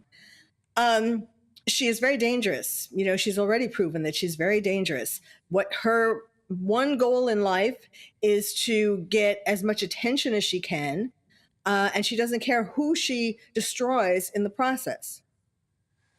You say that, but this is a woman who has spoken movingly about the fact that when she was in the spotlight, serving the royal family, living in the UK, a complete culture shock for her.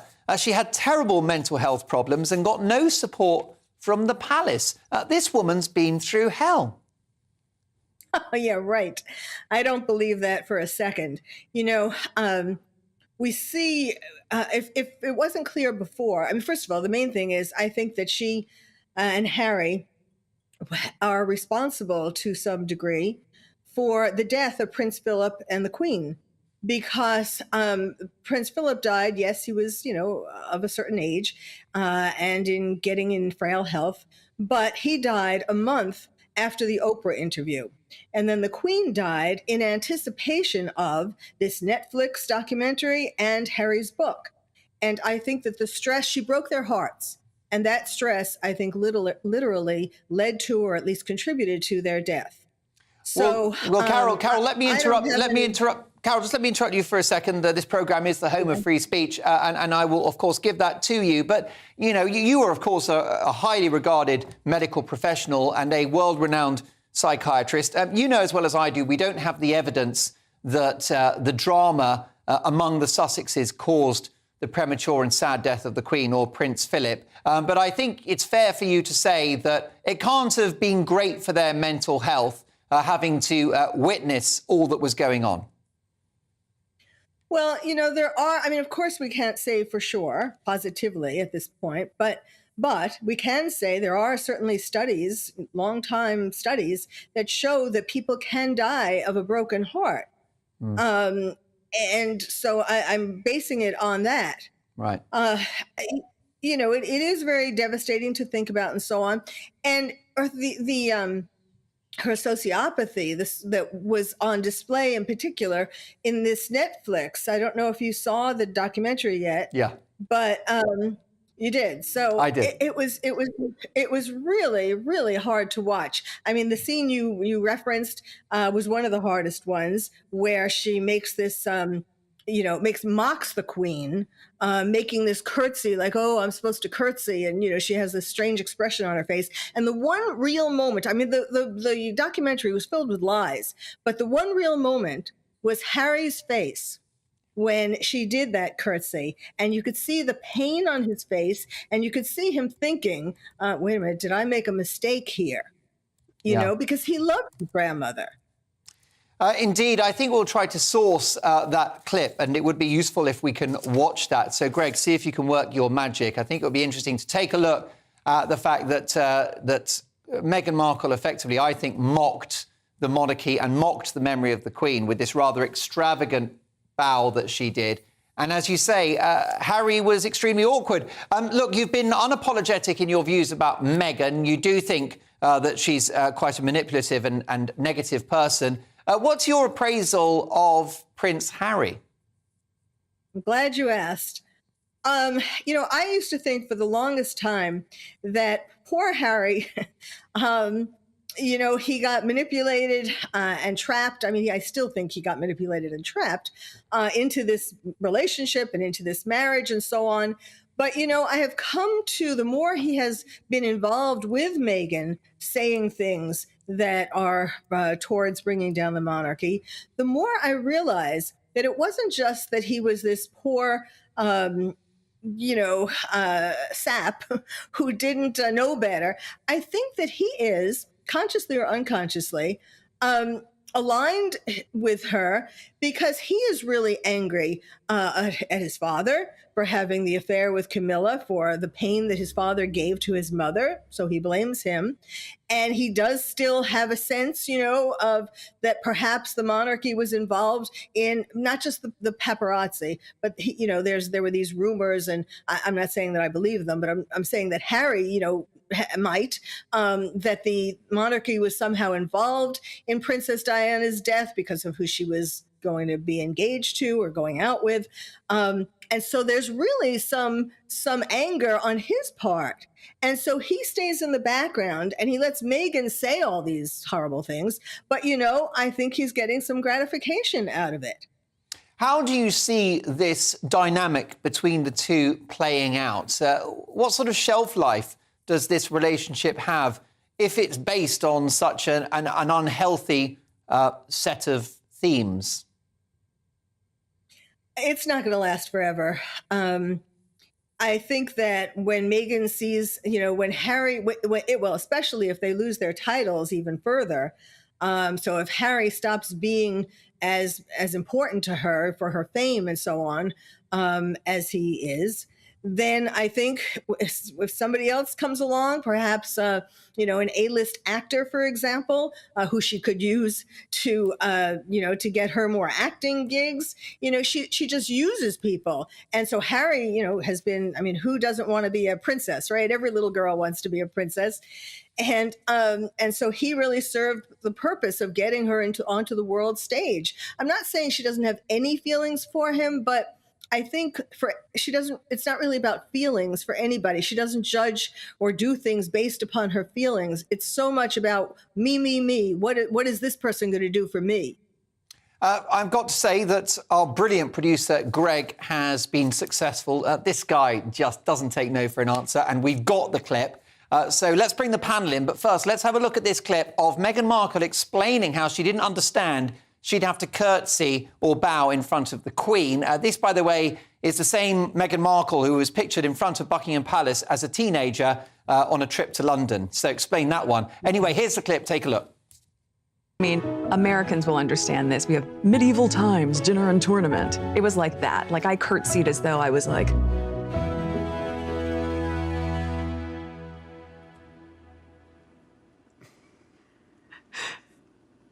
Pleasure to meet you, Your Majesty. Poor old Harry could barely crack a grin. Lizzie Cundy, you know Meghan Markle very well. In fact, you and she were close friends when she came to the UK. You put your arm around her, you made her welcome, you introduced her to the UK media scene, and she dumped you. What's your view about her mentality, her psychology? Is Meghan Markle bonkers? Sadly, Mark, I think she could be. I think this is a massive assault on the Queen. And don't forget, this is a family that's grieving, and they are a family. It's a nation that's still grieving. And I think it's very, very disrespectful. And I can even see from Harry's face there when she does this so-called curtsy that she did. Number one, I don't think he believed her. And actually, I think he thought, what the hell are you doing? It is disrespectful. I could tell from his face. He looked embarrassed. And this whole Metflix, I'll call it, is absolute awful, terrible assassination on the royal family, and they should have their titles removed with immediate effect. Yes, Mike Porky-Parry, you've reported at length on the royals as a top newspaper man. What's your view of Meghan Markle? Is she bonkers? Well, I don't want to get that specific, because I'm a gentleman of a certain age and I'm white, and Meghan Markle was a lady of colour introduced into the royal family, so I'll get attacked if I, start getting barbaric in my views about her. But that clip you've just shown, Mark, I mean, what dreadful disrespect to a woman who ruled for over 70 years and basically kept this country on the level and cope with any problem until Meghan came along and then has literally taken the mickey out of her. I mean, literally mocking the Queen because she was told you're going to have to curtsy when you meet the Queen. Well, for 72 years, people would queue up just to get into the line to be able to curtsy to the Queen of England. So I thought that was terribly, terribly disrespectful. I think one of these days, Harry, as we always knew him, Prince Harry, is going to wake up in Montesino, and he's actually going to say to himself, what on earth have I done? What have I got myself into? I have literally cut the umbilical cord that I had with the most famous family in the world in pursuit of wealth, in pursuit of glory, but mostly in pursuit of what my wife wanted me to do against my real family. Emma, listen, the clock's against us. I've never been a fan of Meghan Markle's. However, I don't think she's bonkers, and I do think that she went through quite some mental torture when she became the Duchess of Sussex. But what's your view about all of this? Well, I'm not a psychiatrist, I'm not a psychologist, I'm not going to try and diagnose anybody from a distance. It's not my role. I don't think anyone should be really doing that. When it comes to the royal family, as I've said before, I'm a Republican. I don't curtsy to anyone. I think the last person I curtsied to was my ballet teacher when I was 6 years old, and I quite quickly transferred to gymnastics. I won't be watching the documentary, but I wouldn't watch a documentary that was pro the rest of the royal family either. So I'm just one giant shrug, Mark, I'm afraid. Well, listen, let me tell you that it's a fascinating conversation. The emails are coming in thick and fast. A deep privilege to welcome you to the programme again, Carol. Carol Lieberman is known as America's psychiatrist, and you can find her at Dr. Carol MD on Twitter. She's on YouTube, and it's always worth hearing her view. Thanks, Carol. Always my pleasure. Thank you. Great stuff. Lots more to come. My Mark Meets guest is the man that literally broke the bank. It's Nick Leeson. He's live at 10. He tells his incredible story. The paper's at 10:30. And in my take at 10, I'll be dealing with a cashless society. Thanks, but no thanks. But next up, is Nicola Sturgeon in trouble? See you shortly.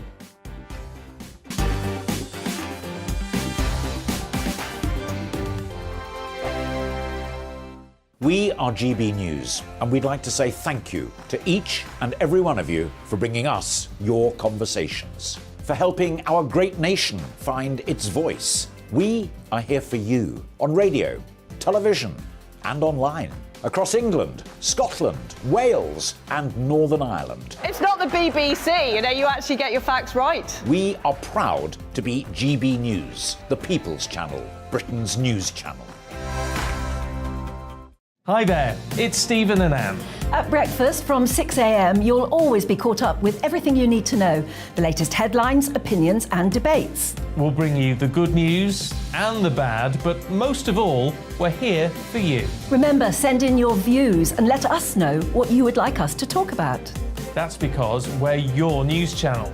And every morning at 6 a.m, it's breakfast on GB News. Monday to Thursday on GB News, it's Bev Turner Today from 10 a.m. We're going to be here for you, our GB News family, to keep you up to date, but also make you smile. There's a guy who went from puberty to adultery. And I can't wait to bring a few of my own opinions. I have no time for cultural totalitarianism. We'll engage in passionate, but always polite debate, with your thoughts and opinions at the centre of it all. Only on GB News, the People's Channel, Britain's news channel. Join me, Nana Akue, Saturday and Sunday afternoons on GB News. Expect fiery debate and passionate discussion as me and my panel tackle some of the biggest topics hitting the headlines. It's a place for everyone's opinion. No one gets cancelled, but no one gets an easy ride. Oh, she's on it today! Be ready for conversations that are fierce, frank, and of course, fun. Every Saturday and Sunday afternoon from 4 p.m. on GB News, the People's Channel. Join my show Farage, 7 p.m. till 8 p.m. Monday through Thursday. And there you will get opinion, analysis, debate, and I'll cover stories that nobody else dares to touch. You've been cancelled. Join the club. Oh, my goodness me. And then for the last 15 minutes, talking pints. We're over a drink. We have a civilised conversation with someone. We very often disagree, but we do it in a grown-up way. Come and join me on Farage. We are GB News, the People's Channel. And right across the United Kingdom. You can find us on Sky Channel 512. Virgin Media Channel 604. Freesat Channel 216. Freeview Channel 236. And YouView Channel 236. You can also take us with you on DAB Plus Radio. With the GB News app and at the website gbnews.uk. We're absolutely everywhere. Come join us on GB News, the People's Channel, Britain's news channel.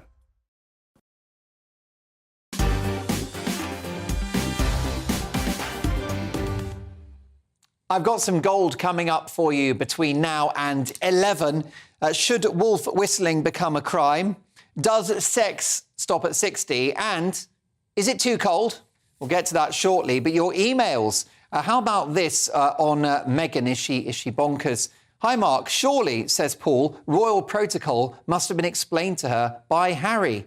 And on the subject of the environment, in reaction to my big opinion monologue, which Roisin has now edited into a video on Twitter at GB News. Mark, I love the show, and I watch you whilst I do my ironing. Wow, I'm honoured. We need to invest in nuclear and frack in the short term. And Meghan Markle is bonkers. And Nick Leeson is a dude. Well, he's on the show later. John, thanks for that. And well done for being such a new man, doing your ironing and all of that. Now, this week, Nicola Sturgeon was dealt a major blow with her ally, Alison Thewlis, being defeated by Stephen Flynn in the Westminster leadership contest. And if that wasn't bad enough for Sturgeon, a new poll out this week showed that the party is on course to lose 25 MPs at the next election. So is Nicola Sturgeon in trouble? Has the Muck-halo slipped? Let's speak to a good friend of the show, Austin Sheridan, who I believe is a former SNP figure, part of the party. Now, we just lost Sheridan, so we'll get him in just a moment. Lots more emails, by the way. They are coming in thick and fast.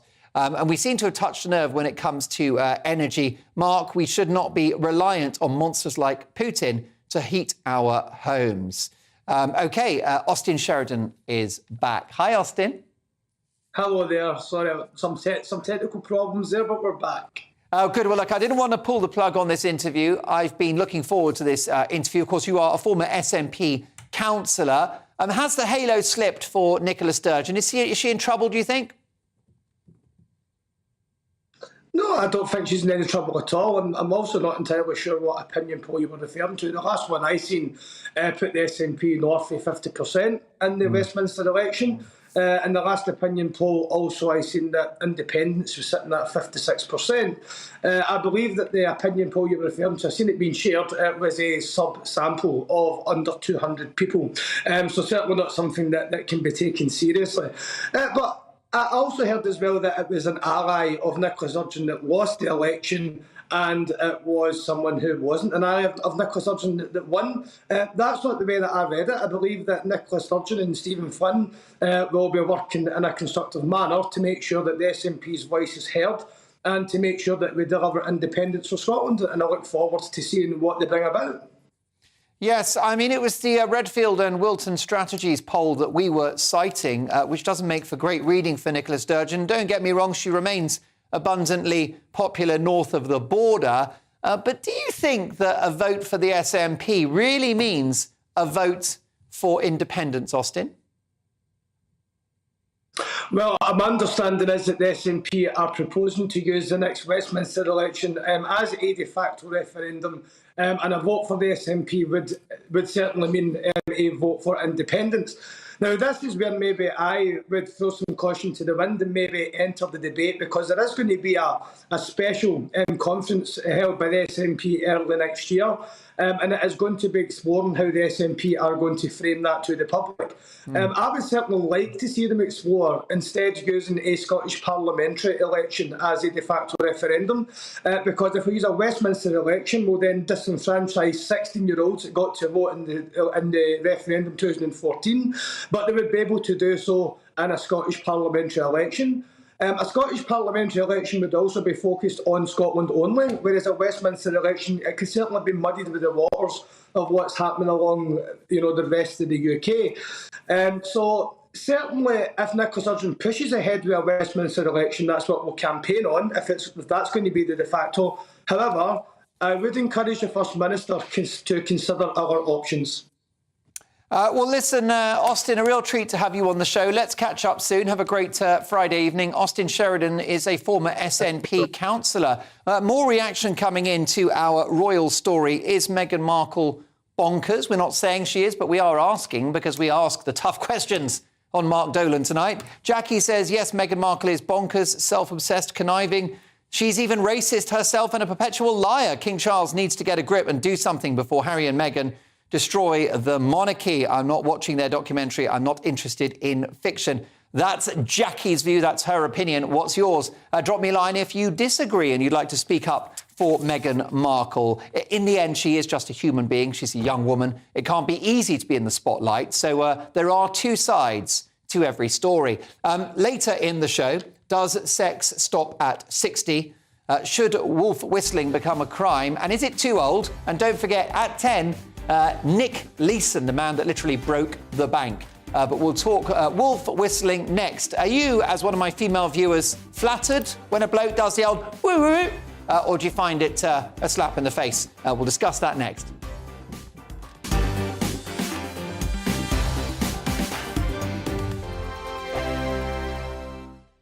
Monday to Thursday nights on GB News. At 6, it's Dubes & Co. 7 o'clock, Farage.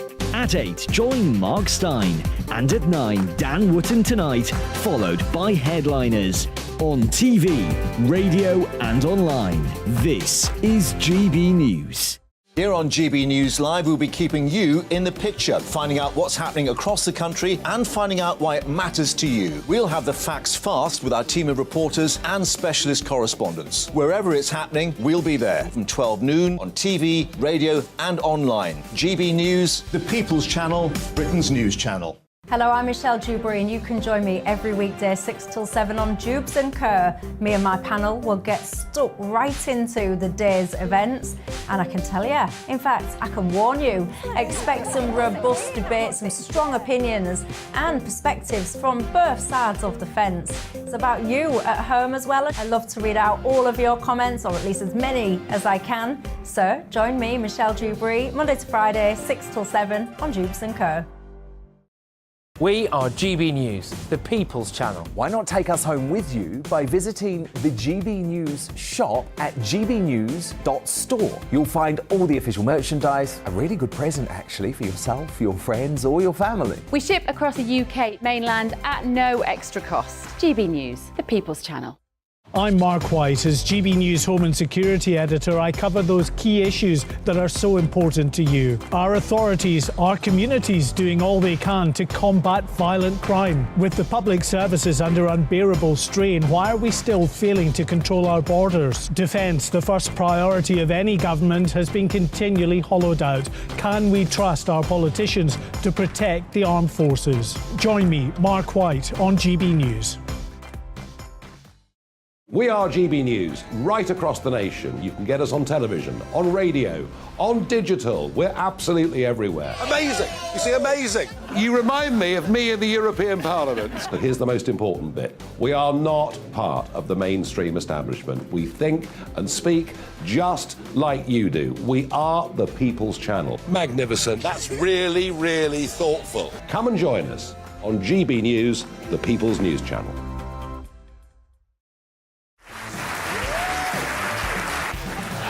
My name is Andrew Doyle. Join me every Sunday evening at 7 p.m. for Free Speech Nation. This is a show where we address current affairs and news stories of the week with the help of two wonderful comedian panellists. I brought in comics because I want to give it a lighter edge, and also they work for less. See you there.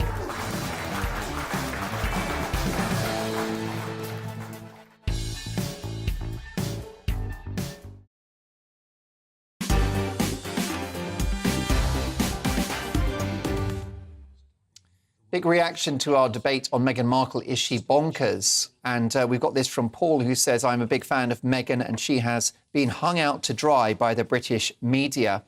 However, Audrey blames Harry and says Prince Harry is to blame for this royal catastrophe. He's allowing his wife to mock his country, heritage, British cultures, traditions and disrespect his family, labelling all of us in Britain with the race card. He may be loved up with this woman, but us Brits are not. Very elegantly put. Thanks for that, Audrey. And on SNP, and Nicola Sturgeon has the halo slipped for Nicola. Mark, why do you continue to drag out Austin Sheridan? Nicola Sturgeon is not popular with the majority of Scots. No one with half a brain would support her. She has destroyed this country with her total incompetence. Lorna, thank you for your email. And we've got so many viewers in Scotland. So if you're up north of the border, I lived in Edinburgh for 4 years, one of the most beautiful cities in the world. Tell your friends about GB News, tell your family, and let's change the world together. And I, for one, am all about the union of the United Kingdom.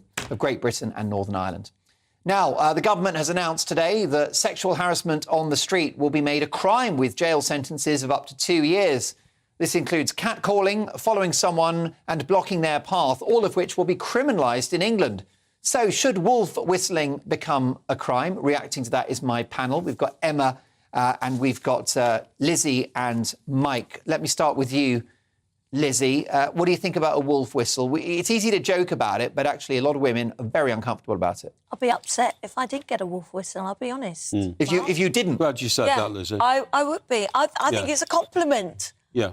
And it's a bit of fun. Oh, come on, this woke brigade. And Braverman, oh, my God, as if she's got nothing better to do. Look at what is going on at the minute at the Home Office and the UK Border Force. And this is her interest. I'm sorry, there are 42 illegal immigrants here. The hotels are busting with them. Diseases breaking out. 42,000, by the way. 42,000, yes. Yeah. And it is an absolute disgrace that she is even thinking about this as an issue to be... Are you for real? I thought it was a joke. I totally agree. Honestly, and But I'm sorry. I look at you, right? Successful entrepreneur, model, musical actress. Very good looking. Broadcaster. Absolutely. Very good looking. But This is the point. For somebody to wolf whistle you, that's to, like, turn you into just this object, don't you think? No. There's a lot more to you than It's a bit of fun, Mark. It's a not bit even of fun. And It's not even fun. I think it's a admiration. compliment. Porky, can you do it? It's a compliment. No, I can't. Can you do a wolf whistle? No, I can't. I can't whistle at all. How do you I communicate can't. your... I literally, I don't know how to whistle. However, can I just say this?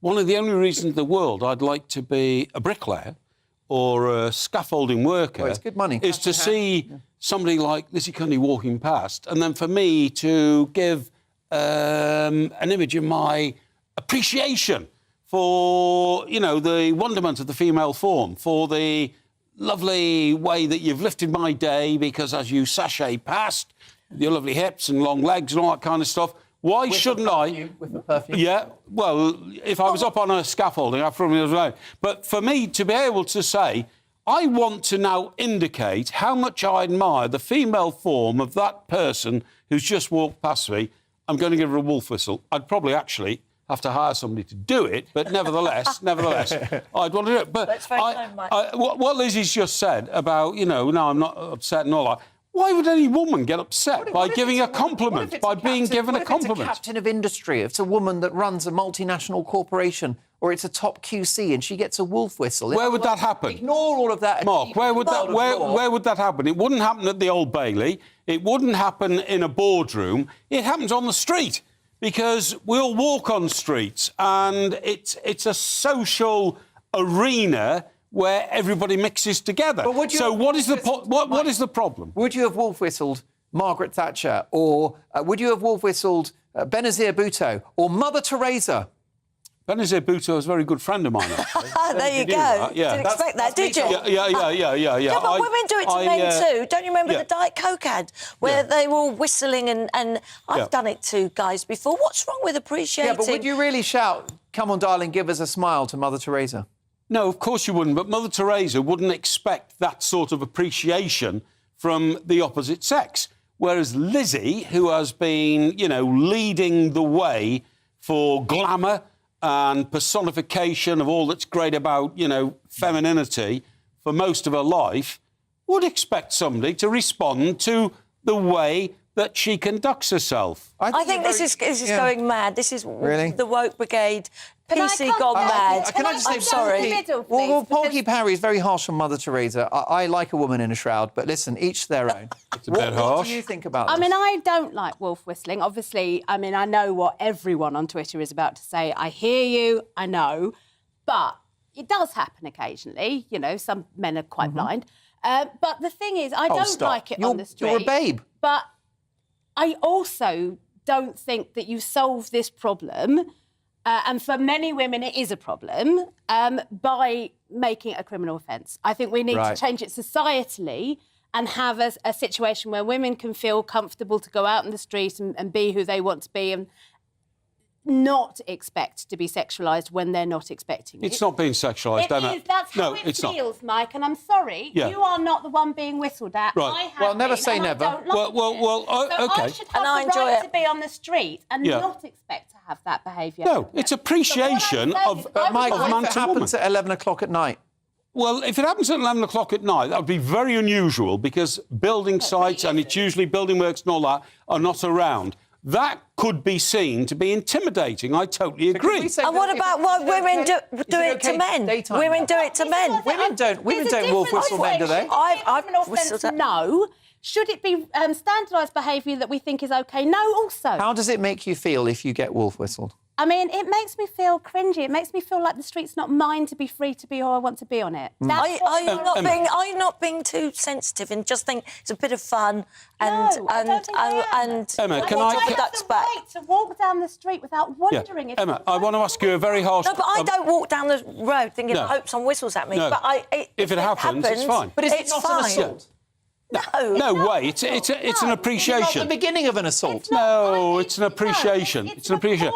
Emma, this is the trouble with addressing women as a sexual object rather than the object. Emma, that's nonsense. I think the only women who really get upset about wolf whistling are those who don't get wolf whistled. Well, you see what I mean? I've been wolf whistled, and I have. Can I just say, my concern is Braverman is concentrating on wolf whistling when we've got 42,000 illegal immigrants sorting out and our borders are botched. So how about you sort that out rather than wolf whistling? You change it culturally, not legally. There you have my agreement. Okay. But then it's not a great behaviour. I get wolf whistled by women, by the way, Emma. Can I just tell you that? Let's not take the fun out of life. Let's not take the fun out of life. The paper's next, but next up, in My Take at 10, a cashless society. No thanks.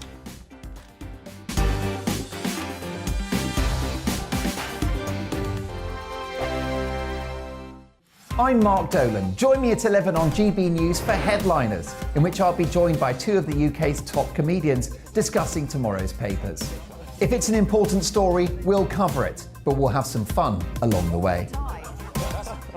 Headliners, the late-night paper review that won't send you to sleep like the others will. 7 nights a week at 11 p.m. on GB News.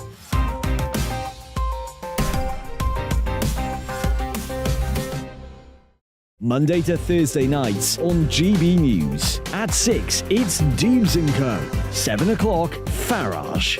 At 8, join Mark Stein. And at 9, Dan Wootton Tonight, followed by Headliners. On TV, radio and online. This is GB News. Monday to Thursday, 9 p.m. till 11 p.m. Join me, Dan Wootton. I'll bring you the sharpest takes and hottest debates. Do you not believe in prisons? I don't believe in prisons. I'm completely stunned. I guarantee you there'll be no spin, no bias, no censorship. I actually was personally quite offended by it. And no reason to go to bed. So I guess they've always been quite woke. That's Dan Wootton Tonight on TV, radio and online. Monday to Thursday from 9 p.m. till 11 p.m. on GB News. The People's Channel, Britain's news channel. Join me, Lawrence Fox, on GB News. Frank, fun, fearless, and sometimes serious. Much as I love a Friday night punch-up, what I really want is a battle of ideas. I want to look at things differently. I want to hear different voices and engage with your unique experiences. Every Friday at 7 p.m. on GB News. Hello, I'm Esther McVeigh. And I'm Philip Davis. Whether you're watching or listening on TV, online or on radio, we handpick the latest stories, debates and expert opinions for your weekend. So whether that's politics, news or showbiz, we've got it covered. Join us every Saturday morning at 10 o'clock on GB News. Join me every Sunday at 6 p.m. for Gloria Meets. In exclusive interviews, I'll be finding out who our politicians really are and what they really think. It's something that you would never want anyone to suffer. I didn't know what channels there were. I didn't think I'd be believed. I must have weighed about 7 stone and I'm 5'8". My instincts was to sort of cover this up. I mean, clearly that was a mistake. Join me every Sunday at 6 p.m. on GB News, the People's Channel, Britain's news channel.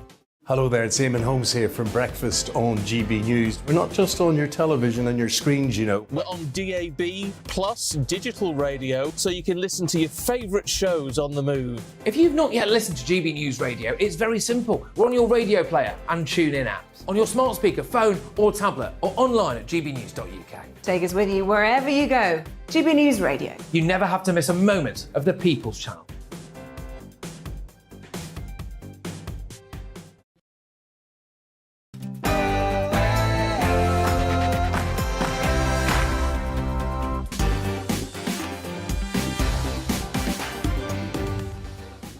It's 10 o'clock and this is Mark Dolan Tonight. My Mark Meets guest is Nick Leeson, the original rogue trader who caused the collapse of Barings Bank, arguably the biggest financial scandal of the 20th century. He went to jail, but he's rebuilt his life and he tells his incredible story in just a few minutes' time. In the news agenda with my panel, is it too cold? That's a burning question of the day. And how do you stay warm this winter? Have you got any clever life hacks to keep yourself toasty without raising your energy bills? Also, how about this? Does sex stop at 60? Plus tomorrow's papers at exactly 10:30. But after this, it's my take at 10. And we're going to talk about a cashless society. Thanks, but no thanks. Find out why after the headlines with the priceless Tatiana Sanchez.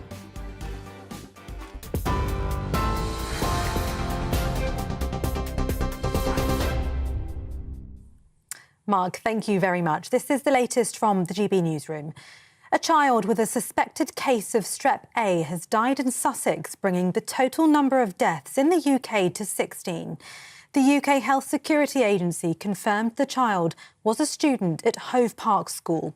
It says it's working with Brighton and Hove City Council as well as the school to raise awareness of the signs and symptoms. Thousands of Royal Mail workers have walked off the job in a new wave of strikes. More than 115,000 people rallied outside Parliament demanding better pay and conditions. Members of the Communication Workers Union will strike again on Sunday, with further action planned throughout the month, including Christmas Eve. The Chancellor has announced plans to overhaul the financial sector, pledging to review and replace hundreds of pages of EU regulations. Dubbed the Edinburgh Reforms, Jeremy Hunt says Brexit has provided a golden opportunity to reshape the rules. More than 30 regulatory changes have been unveiled, including reversing some measures introduced following the 2008 financial crash. A cold weather alert is in place for England, with temperatures predicted to drop to as low as -10. The UK Health Security Agency is encouraging people to look out for those most at risk as freezing conditions persist across the country. Snow is forecast to fall in London and the South East this weekend. Meanwhile, the National Energy Action charity warns the rising cost of living will leave millions having to pick between living in unheated homes or racking up debt this winter. Argentina will play Croatia in the World Cup semi-finals after beating the Netherlands on penalties.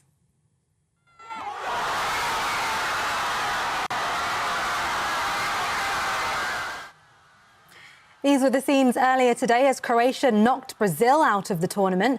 Supporters in Zagreb jumped for joy at the final whistle. Meanwhile, England are preparing to face reigning champions France tomorrow night. Captain Harry Kane says his team are determined to win. Into this tournament, hoping to and believing that we can win it, and we've got to a stage now where we expect it to be, and now it's about trying to push on. And we face a really tough game tomorrow, but I know everyone's ready. We've prepared, and we'll go into that game with maybe more belief in what we did back in 2018. And Lord Young of Graffham, a cabinet minister who served under Conservative leader Margaret Thatcher, has died. The peer was appointed Employment Secretary in 1985 before becoming Trade Secretary after the 1987 election. He later served as a business advisor to Tory Prime Minister David Cameron, maintaining a key interest in education and youth employment. Mrs Thatcher once said of Lord Young, "Others bring me problems, David brings me solutions." He was 90 years old. TV, online and DAB Plus radio. This is GB News. Now it's back to Mark Dolan Tonight.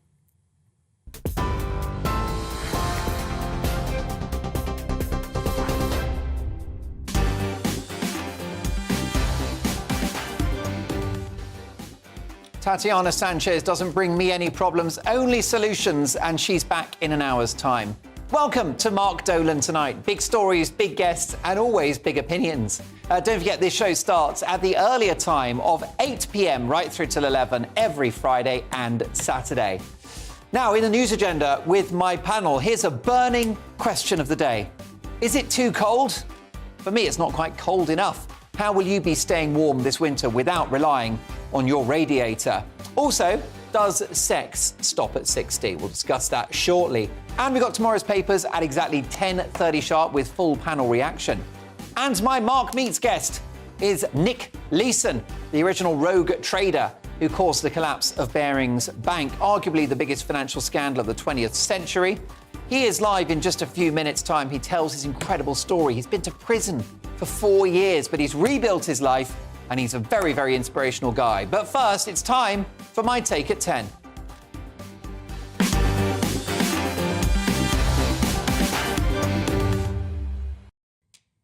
There's an old saying, cash is king. Never has that been truer in 2022, as governments and corporations encourage us to stop using cash notes and coins and instead encourage us to tap with a card or to wave our phone.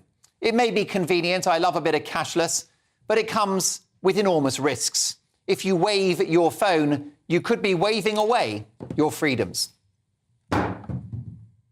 Take a look at Nigeria, for example, Africa's most populous country, which will soon limit the amount of money citizens can withdraw each day.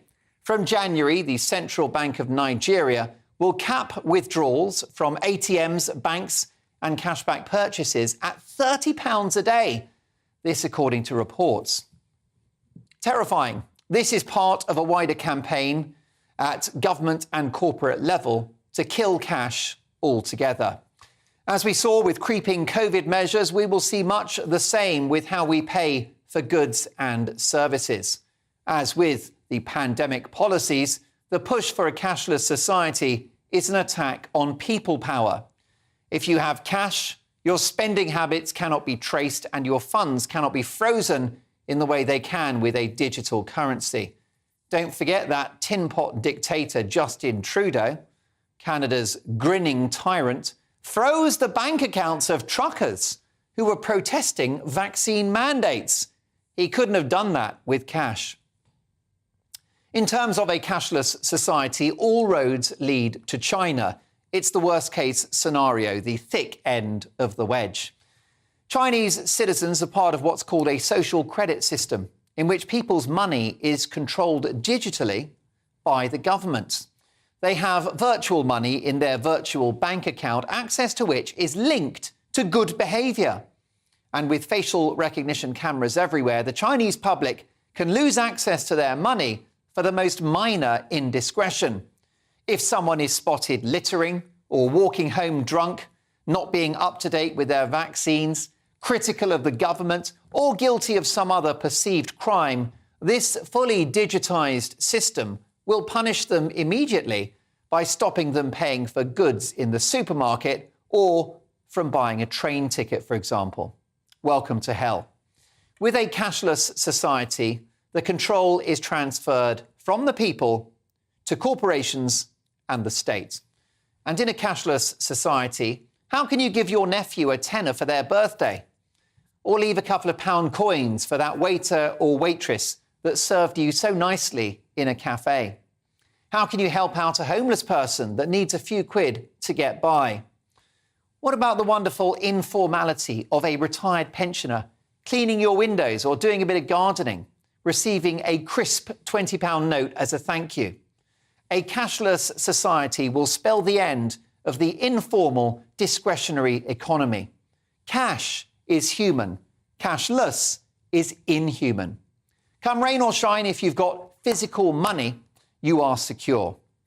We've seen our personal autonomy challenged by lockdowns, stopping you from leaving your house, going to work, or deciding who you see. We've had bodily autonomy attacked by vaccine mandates. The state will decide what goes into your body, not you. And if we allow a cashless society to happen, that will be the end of your financial autonomy as well. Cash is indeed king. Always has been, always will. Beware the retail outlets like Starbucks branches and others offering the snake oil convenience of cashless payments only. And fight this at every turn. It's time to put your money where your mouth is.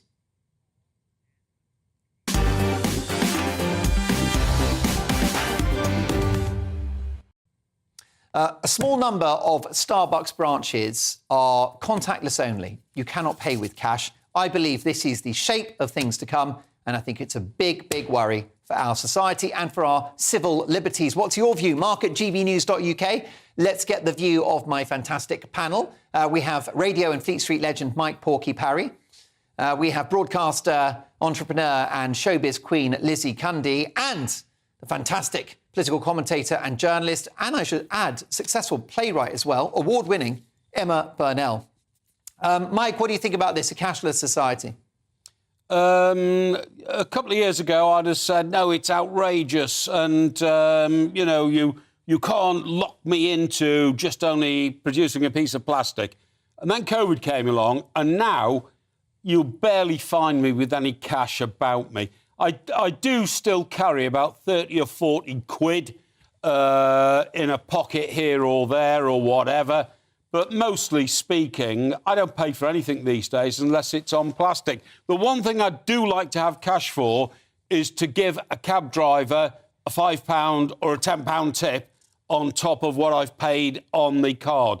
But, excuse me, I nearly choked on the fact that I'm... No, listen, I know, Mike, I know using the word tip makes you very physically uncomfortable. Yes, it did, really. Well, sorry, what's a tip? That's free money. But no, what I'm saying is, I think it's a brilliant way to run an efficient society where you don't have to carry cash around. The one thing I always hated about cash, Mark, was how dirty it made your fingers. You know, pound notes, £5 notes, coins. I don't want any of that anymore, OK? So I am totally into the cashless society. And also, remember that crime can be wiped out if bank robbers don't have to rob banks anymore to get money. It's not there. Yes, you're quite right about how filthy cash notes are. I once sniffed a tenner and I got quite giddy. Emma Burnell, what's your view about cashless society? Because I just worry that it's going to create this awful corporate world in which our money is this abstract thing. I mean, I think if you're worried about the creation of a corporate world, you're a little behind the curve. We very much live in a highly corporatised world. I never use cash, if I'm honest. I use it for one thing and one thing only, and that's paying for the tip in a restaurant, because I do worry there are some very unscrupulous restaurant owners who will take that if you put it on your card. But I pay for everything with my phone. I never take my purse out even anymore. It's not I don't take a load of cards. My phone has my bank card on it. I check my banking app every single morning when I wake up to think what needs to go in today, what needs to go out today. I find it a much, much more manageable system and a better way of managing my personal finances, to be honest. Yeah, Lizzie Cundy, my concern is Canada and the fact that Justin Trudeau, who's a deeply undemocratic figure in my view, was able to freeze the bank accounts of Canadian truckers who simply didn't want to be forced to have a vaccine. And that's my worry, Mark. Cash is king. And as Napoleon said, we're a nation of shopkeepers. Yeah. So we should be in control of our own money. And I love Ken Dodd. He had it under the floorboards. Yeah. And that's what... Good. And honestly, that is the way to do it. He'd be a better chancellor than the one we've got now, let's be honest. Yeah. But let's think, look, I live in a rural area. I don't always have a good signal. You know, you can't use your card. Look at the elderly. They're not very good with... technical, they prefer to deal in cash. People on low incomes prefer to deal in cash a lot of the time. And that's what we've got to worry about. I'm sorry. Let's not be governed by the state. We want to be... be our own boss, Mark. We'll come back to this. Let me know your views, Mark, at gbnews.uk. The paper's at exactly 10:30 sharp. Otherwise, I'll be in big trouble with producer Greg. You can set your watch to it. But next, what a booking. Well done to the team. Nick Leeson is live on the programme, the man that literally broke the bank. He tells his story next.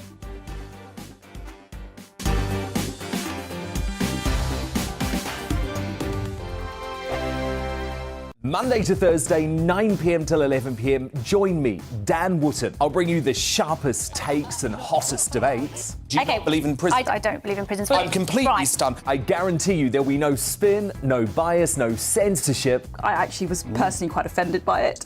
And no reason to go to bed. So I guess they've always been quite woke. That's Dan Wootton tonight on TV, radio and online. Monday to Thursday from 9 p.m. till 11 p.m. on GB News. The People's Channel, Britain's news channel.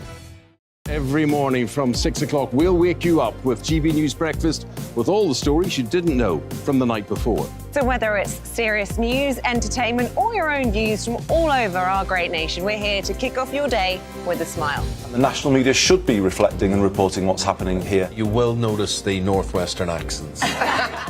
Whether you're with us on TV, radio or online, every morning, it's breakfast from 6 a.m. Hope you can join us. Join me every Sunday at 6 p.m. for Gloria Meets. In exclusive interviews, I'll be finding out who our politicians really are and what they really think. It's something that you would never want anyone to suffer. I didn't know what channels there were. I didn't think I'd be believed. I must have weighed about 7 stone and I'm 5'8". My instinct was to sort of cover this up. I mean, clearly that was a mistake. Join me every Sunday at 6 p.m. on GB News, the People's Channel, Britain's news channel.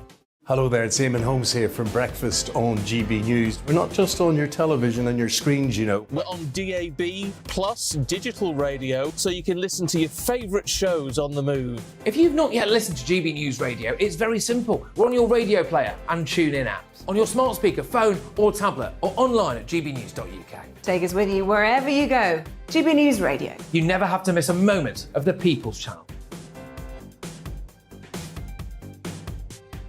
My name's Tom Harwood and join me 9:30 a.m. every weekday for The Briefing, your one-stop shop for everything you need to know about what's going on in politics today. I wonder if this is a deal that might need to be like the biscuits in this factory, twice baked. Is there not an opportunity here to win out against the extremes? Tom Harwood, GB News. What are you going to do about it? Things should have been done differently, and they certainly are being done differently. Don't miss it. The Briefing with me, Tom Harwood, 9:30 Monday to Friday on GB News. Hello, I'm Simon Evans. Join me on GB News for Headliners at 11 p.m, where I'll be joined by two of the country's top comedians as we take a look at tomorrow's newspapers tonight. If it's a big story, we'll be covering it, I guarantee, but we'll also have some fun along the way. That's GB News Headliners at 11 p.m. We won't put you to sleep, unlike some of the other paper review shows out there. So join us, 11 p.m, 7 nights a week.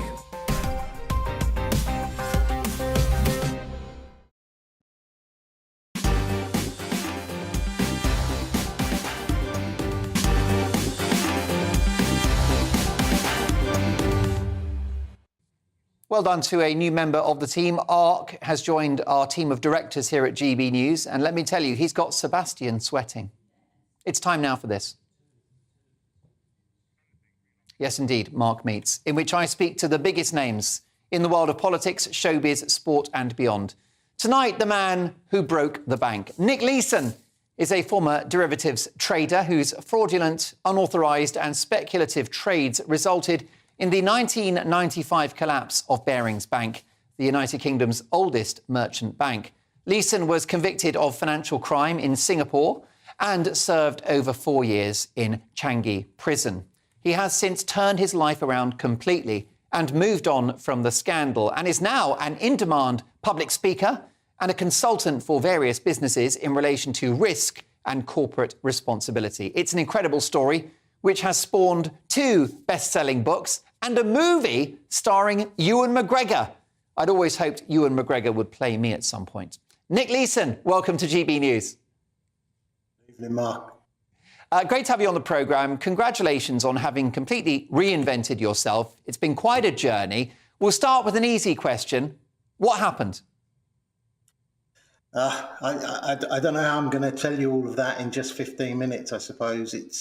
I don't know, it was a combination of my own stupidity, a lot of incompetence and negligence on the part of others, some excessive risk-taking, no systems, no controls, nobody overseeing what was going on, and me not being able to put my hand up and ask for help and advice and advise people what was happening and somehow managed to conceal a loss that was growing and growing for about a 3.5-year period.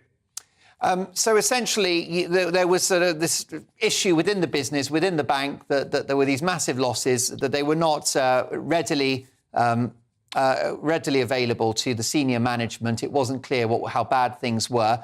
Were you doing this for personal gain? No, absolutely not. I mean, I think throughout the near 3-year period that I was in Singapore, I was just trying to get the losses back and hopefully move on with my life. That was always the intention. And as you see with a lot of these stories, you just dig yourself deeper and deeper into the hole that you've started to create, and failed some tests of my basic honesty and integrity early on.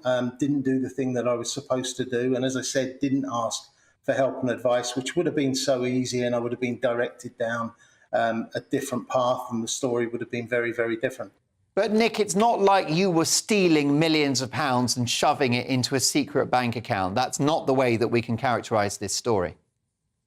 No, not at all. No, I mean, no money was stolen at all. It was all lost trading in the markets through that excessive risk taking and speculation that I was doing during that period of time. But the one thing that I couldn't cope with was my own failure and admitting that I was failing. I wanted to be successful. I grew up during the Big Bang era in the City of London, and it was all about following that success and being as successful as you possibly could be. And for a period of time I was, but ultimately when things started to go wrong, I hit my own level of incompetence, if you like, and didn't deal with it appropriately. And for that reason, it will always be the most embarrassing period of my life, but one, that I'm going to be constantly reminded about. I think there was a Google alert this week that it was 27 years ago that I was sentenced to 6.5 years in prison. So you can never ignore it, unfortunately. Was there any financial motivation? I mean, were you chasing or protecting bonuses, or was it really predominantly about your pride? It was predominantly about pride. I mean, there's always, the criticism that you were taking a salary, you were taking a bonus is completely correct, right? And so I was paid bonuses during 2 years of that, but that wasn't the reason for continuing going. It was simply that I couldn't tell the people around me that I was failing. Everybody was buying into the success story, whether that was family, friends, people that I worked with, people that I worked for. And you develop this status that becomes far too important for you. And letting those status relationships fall apart is just too much. I wrote a book with a psychologist a number of years ago, and he talks about status. I always talk about success because that's the way that I used to think about it. But he ends the first chapter with the statement, when an immature person has status, they'll do anything, absolutely anything, to protect it. And I think that embodies a lot of what I did during that time. I just couldn't let that status go and own up to what was really happening. Yes, well, you were a young man, and I guess, young men always have a bit of an ego, especially in the world of finance, and you were becoming a bit of a legend, the golden boy, and you didn't want to let that go. I can understand completely how that would be a trap, especially if you're a bit emotionally immature, which all young people are. Can you tell me about the day when it all came crashing down and your emotions?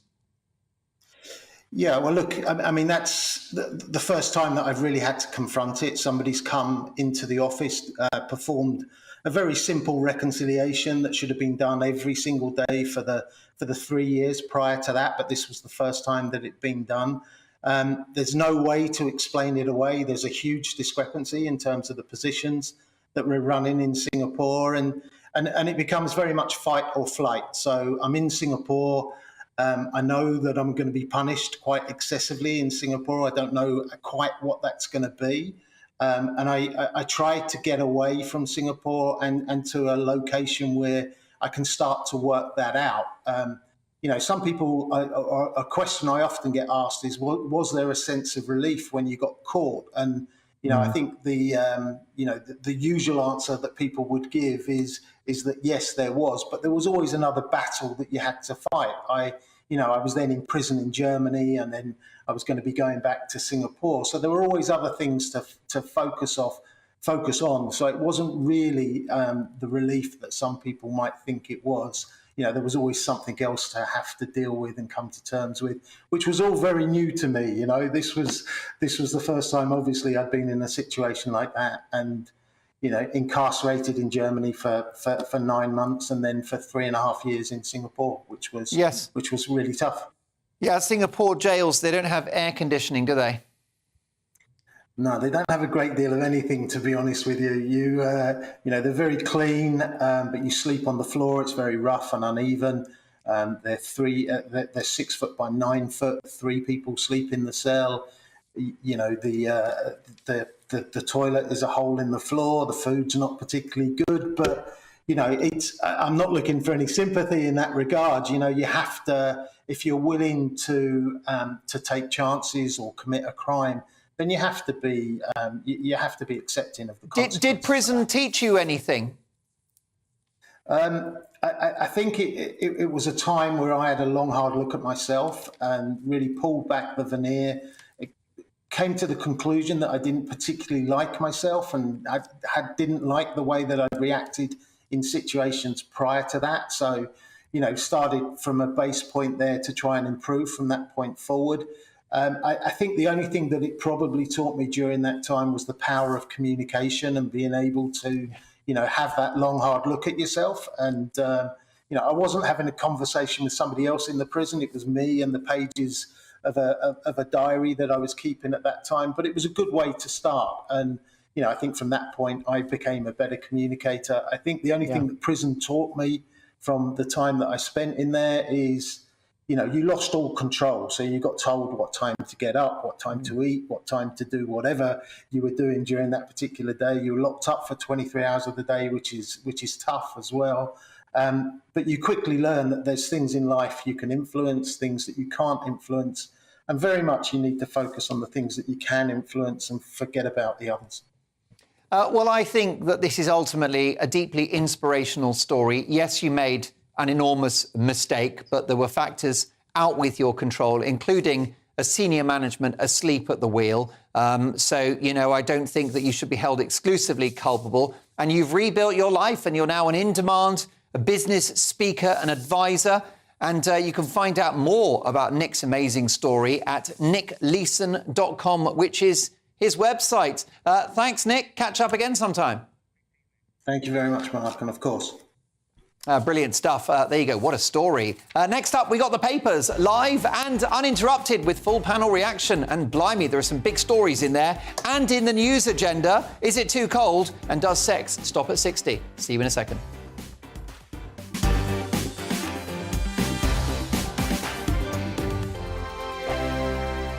We are GB News, and we'd like to say thank you to each and every one of you for bringing us your conversations, for helping our great nation find its voice. We are here for you on radio, television, and online, across England, Scotland, Wales, and Northern Ireland. It's not the BBC, you actually get your facts right. We are proud to be GB News, the People's Channel, Britain's news channel. Hi there, it's Stephen and Anne. At breakfast from 6 a.m, you'll always be caught up with everything you need to know, the latest headlines, opinions and debates. We'll bring you the good news and the bad, but most of all, we're here for you. Remember, send in your views and let us know what you would like us to talk about. That's because we're your news channel. And every morning at 6 a.m, it's breakfast on GB News. Monday to Thursday on GB News, it's Bev Turner Today from 10 a.m. We're going to be here for you, our GB News family, to keep you up to date, but also make you smile. The guy went from puberty to adultery. And I can't wait to bring a few of my own opinions. I have no time for cultural totalitarianism. We'll engage in passionate, but always polite debate, with your thoughts and opinions at the centre of it all. Only on GB News, the People's Channel, Britain's news channel. Join me, Nana Akue, Saturday and Sunday afternoons on GB News. Expect fiery debate and passionate discussion as me and my panel tackle some of the biggest topics hitting the headlines. It's a place for everyone's opinion. No one gets cancelled, but no one gets an easy ride. Oh, she's on it today! Be ready for conversations that are fierce, frank, and of course, fun. Every Saturday and Sunday afternoon from 4 p.m. on GB News, the People's Channel. Join my show Farage, 7 p.m. till 8 p.m. Monday through Thursday. And there you will get opinion, analysis, debate, and I'll cover stories that nobody else dares to touch. You've been cancelled. Join the club. Oh, my goodness me. And then for the last 15 minutes, talking pints. We're over a drink. We have a civilised conversation with someone. We very often disagree, but we do it in a grown-up way. Come and join me on Farage. We are GB News, the People's Channel. And right across the United Kingdom. You can find us on Sky Channel 512. Virgin Media Channel 604. Freesat Channel 216. Freeview Channel 236. And YouView Channel 236. You can also take us with you on DAB Plus Radio. With the GB News app and at the website gbnews.uk. We're absolutely everywhere. Come join us on GB News, the People's Channel, Britain's news channel.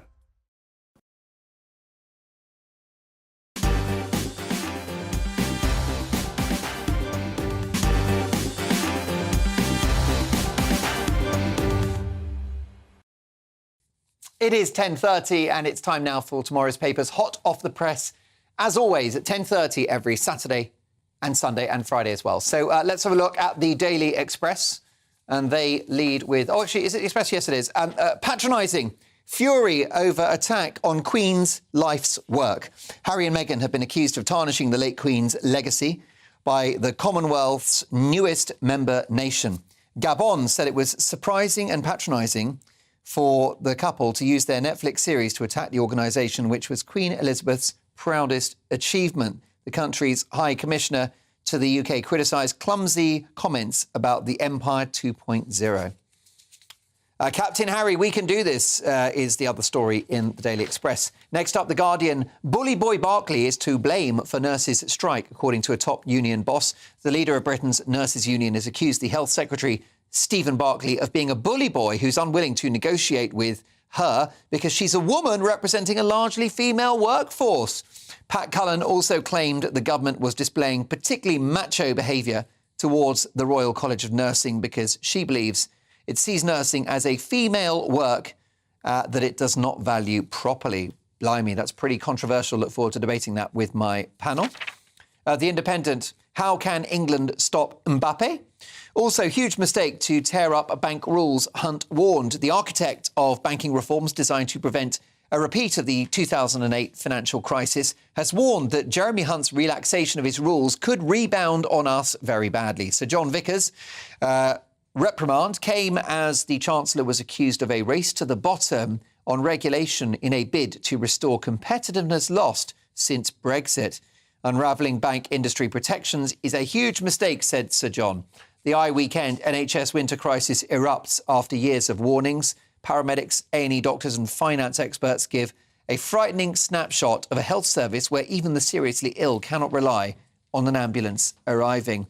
I'm afraid the service will collapse, one paramedic tells the newspaper. I'm waiting for the day they have to say to people, sorry, unless you're in cardiac arrest, we can't come. Doctors are concerned about paediatric care with significantly increasing numbers of kids going through A&E with respiratory problems this year. Blimey, I hope lockdowns aren't to do with that. Next up, The Sun. Now let's make French toast, lads. And a wonderful effigy of Harry Kane in a slice of toasted white bread. We are very creative, us Brits, aren't we? Let's be honest. It's no Liz Truss. But toast means you're over. I don't like that. No, I don't understand that one Well, either. Mike Porky Parry doesn't, and you've drafted a few headlines in your time. I certainly have. You speak with authority. Well, we might talk about headlines in a second. The Daily Mirror, yes, we can. World Cup Le Crunch. Gareth, the lads have the belief to win. The Daily Telegraph. Strikes will see 15,000 operations cancelled. Also, Christmas cards won't arrive until February. Unbelievable. Blimey. Well, there you go. Thanks for the hint. Thanks for the reminder. That's why you haven't got my mark. Aquarius? Okay? Pisces. Pisces. Oh, got that in But I'm smart. Another thing we've got in common. I'm very much smarter than the average bear. I sent my 8 major Christmas cards last Wednesday and I know that at least 6 of them have got there because I've had a message saying, thank you very much for your Christmas card. Yeah, well, I've got to say, I'm still waiting. Yeah. We'll come to that. We've got the Times next. I like to deliver mine personally to you. Misery on the railways every day for a month. I mean, the headlines don't get better, do they? Strikes and overtime ban bring new warning. Rail services will be disrupted every day for at least 4 weeks because of strikes and an overtime ban. Passengers are being warned. Network Rail said services would be limited, overcrowded or cancelled until mid-January. Oh, what a shocker. The Daily Star, record numbers to watch England win. Game of two halves. 50% of us will watch Crunch Game versus France, whilst the other 30 million do goodness knows what. Back to me, if you don't mind, for a moment, Ark. Because if you're not sure what you're going to do, well, you'll be watching Mark Dolan tonight. Yes, indeed, because we're on air from 8 till 11, so that would be the second half. So what I'm thinking is England have either won it by half-time or they've completely lost it. But either way, what you do is you tune in to Mark Dolan tonight and then you got the football on in the background, maybe the radio or on the iPad. But make sure you tune in. Could be penalties, and then I'll do live commentary and I'll do Gary Lineker out of a gig. OK, last but not least... Or on your second television. We've all got 2 televisions. Yeah, that's it. So it's all about freedom of choice, isn't it? And by the way, there are lots of people that don't like football, and it will be a joy to have your company for that first hour. And don't forget, the game's completely over by about 9, so do lock in for 9 till 11. We've got some great content. In fact, the game's over by 8. No, by 9. By 9. Providing Kick-off there's 7. providing there's no extra time. He's a Tottenham supporter. He always gets it wrong. That's it. Last but not least, the Daily Mail, and they lead with the following. Week of strikes holding Britain hostage. Don't fall ill. Don't rely on trains and forget sending Christmas cards. And also, Marie Helvin, I've had a mastectomy, a very courageous article there from The Model and icon, I think, of sort of 80s and 90s popular culture. A very nice lady as well. And the 70s even, right? Brilliant stuff. She still looks fab. Those are your front pages.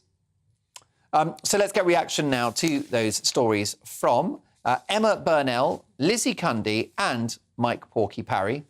And we're chock full of stories. Should we quickly talk about headlines? We start, if we can, a little bit jolly. How much work, Mike Porky Parry, goes into the drafting of a headline? Because you said there that the Sun newspaper's headline, you don't understand it. Now let's make French toast, lads, with an image of Harry Kane on a slice of toast. I think it's confusing, because as Lizzie pointed out before me, does that mean we're toast, they're toast, who's toast? What's the point they're trying to make?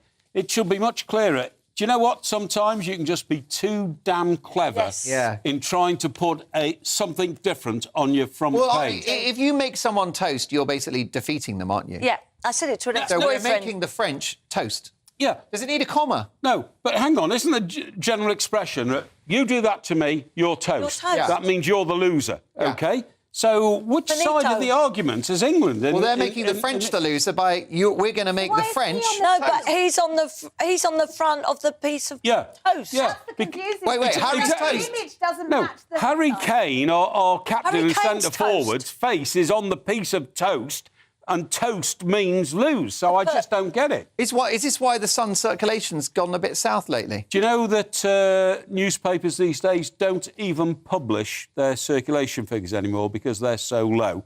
Because newspapers are just dying. I have to sit here and admit that I was the man responsible for calling Graham Taylor Turnip Head. I love Turnip Head. I designed it. Now, he was England manager at the time. Yeah. Can we remember which World Cup that was?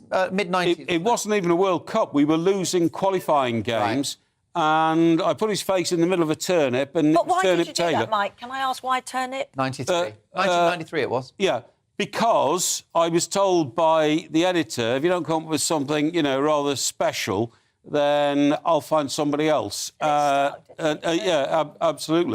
Actually, funny enough, the editor wasn't even satisfied with that. And when we lost the next game, we had Tim Taylor literally disappearing. This is a horrible into a bucket of manure to make it even worse. It was terrible. And by the way, I didn't do that. I said I can't do it. I can't. Are these headlines sometimes cruel, Emma? I mean, we had Liz Truss as the lettuce, didn't we? I loved the Liz lettuce. I have been. I'm going to give you a little background information. I've been in the room in which Liz Lettuce had her disco. No. So Wow. You must have been starstruck. exciting. I was so starstruck. I do think Porky should take credit for the Liz letters, because it is you set the precedent of a politician or a public figure within a vegetable.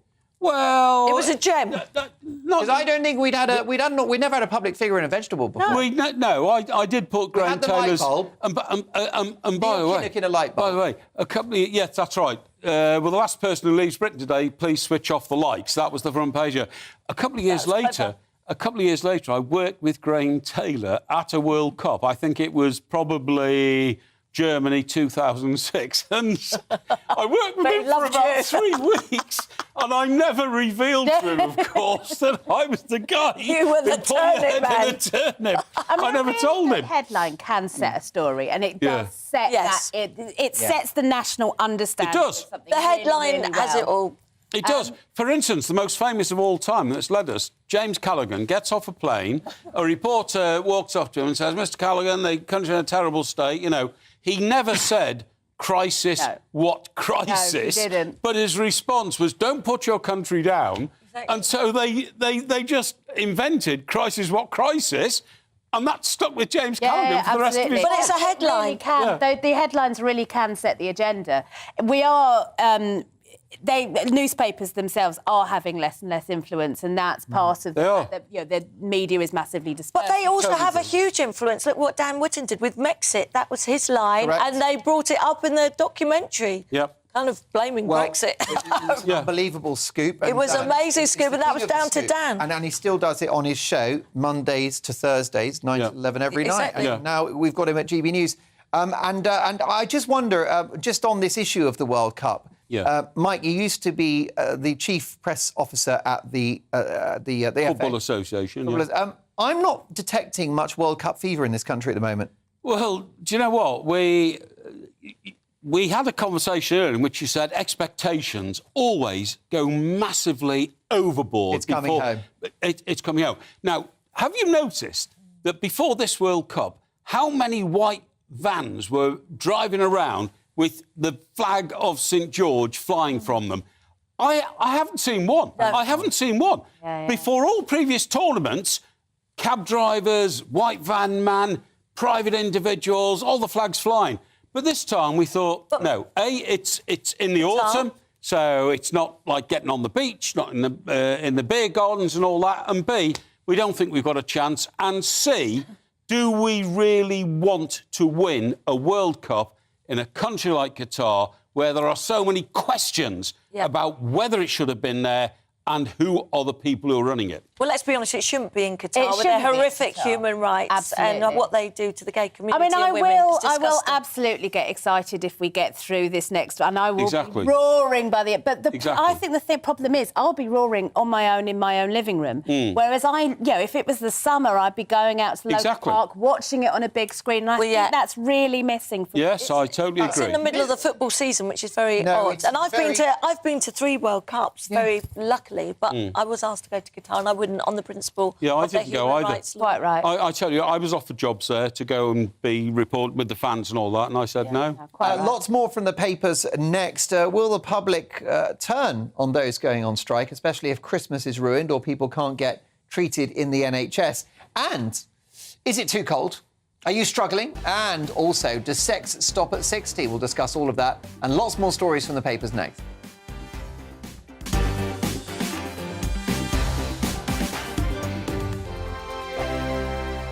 Monday to Thursday nights on GB News. At 6, it's Deebs & Co. 7 o'clock, Farage. At 8, join Mark Stein. And at 9, Dan Wootton Tonight, followed by Headliners. On TV, radio and online. This is GB News. Here on GB News Live, we'll be keeping you in the picture, finding out what's happening across the country and finding out why it matters to you. We'll have the facts fast with our team of reporters and specialist correspondents. Wherever it's happening, we'll be there from 12 noon on TV, radio and online. GB News, the People's Channel, Britain's news channel. Hello, I'm Michelle Dewberry, and you can join me every weekday 6 till 7 on Jubes and Kerr. Me and my panel will get stuck right into the day's events, and I can tell you, in fact, I can warn you, expect some robust debates, some strong opinions and perspectives from both sides of the fence. It's about you at home as well. I love to read out all of your comments, or at least as many as I can. So join me, Michelle Dewberry, Monday to Friday, 6 till 7 on Jubes and Kerr. We are GB News, the People's Channel. Why not take us home with you by visiting the GB News shop at gbnews.store? You'll find all the official merchandise, a really good present actually for yourself, your friends or your family. We ship across the UK mainland at no extra cost. GB News, the People's Channel. I'm Mark White. As GB News Home and Security Editor, I cover those key issues that are so important to you. Our authorities, our communities doing all they can to combat violent crime. With the public services under unbearable strain, why are we still failing to control our borders? Defence, the first priority of any government, has been continually hollowed out. Can we trust our politicians to protect the armed forces? Join me, Mark White, on GB News.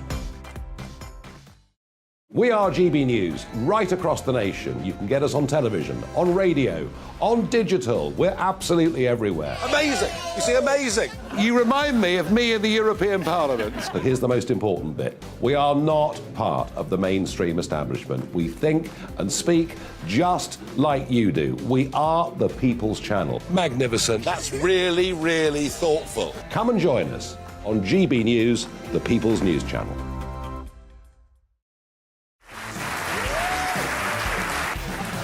My name is Andrew Doyle. Join me every Sunday evening at 7 p.m. for Free Speech Nation. This is a show where we address current affairs and news stories of the week with the help of two wonderful comedian panellists. I brought in comics because I want to give it a lighter edge, and also they work for less. See you there.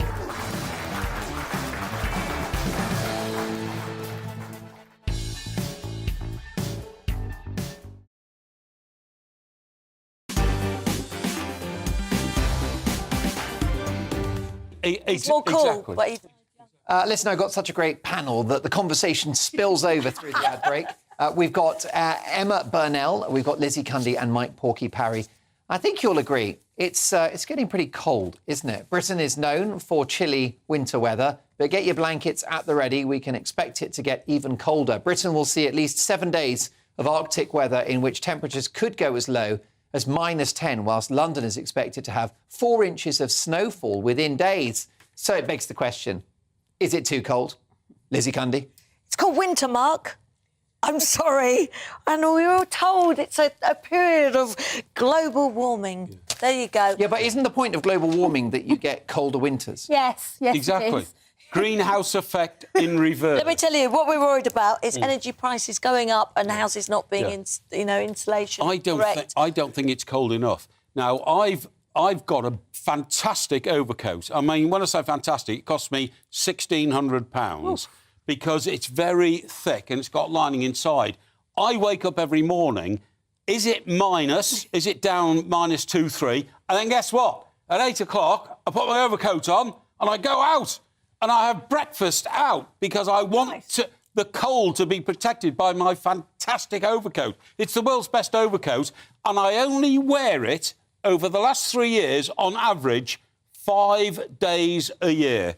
And I want to wear it. I want to wear it 10 days a year. Cash value there. You're not getting your money's worth. Latvian virgins or something? No, it's made from that stuff that goats give to you for your scarf. What's it called? Merino. Cashmere. Oh, yeah, no, Cashmere. It's cashmere. It's a cashmere. And where'd you, 1,500, where'd you pay all that money? Where'd you go? Is it some posh outfit? Wasn't it M&S, was it? No, I think it was... You get that in Primark. It wasn't George and Asda, exactly. I think it was literally Savile Row where I bought Well, it. Let me tell you, he's very generous. He bought me a Prosecco before the show. Well, there you go. And look, Mike Porky Parry, you've worked hard for your cash, so good luck to you. Do you have any other tricks for staying warm? Because people are really worried about heating their homes. No, Mark, you get me wrong. I want to stay cold. So, for instance, my next property investment will be Estonia, because I'm not going to go through another August like we've had this year. I'm going to push off to Estonia for a month, OK?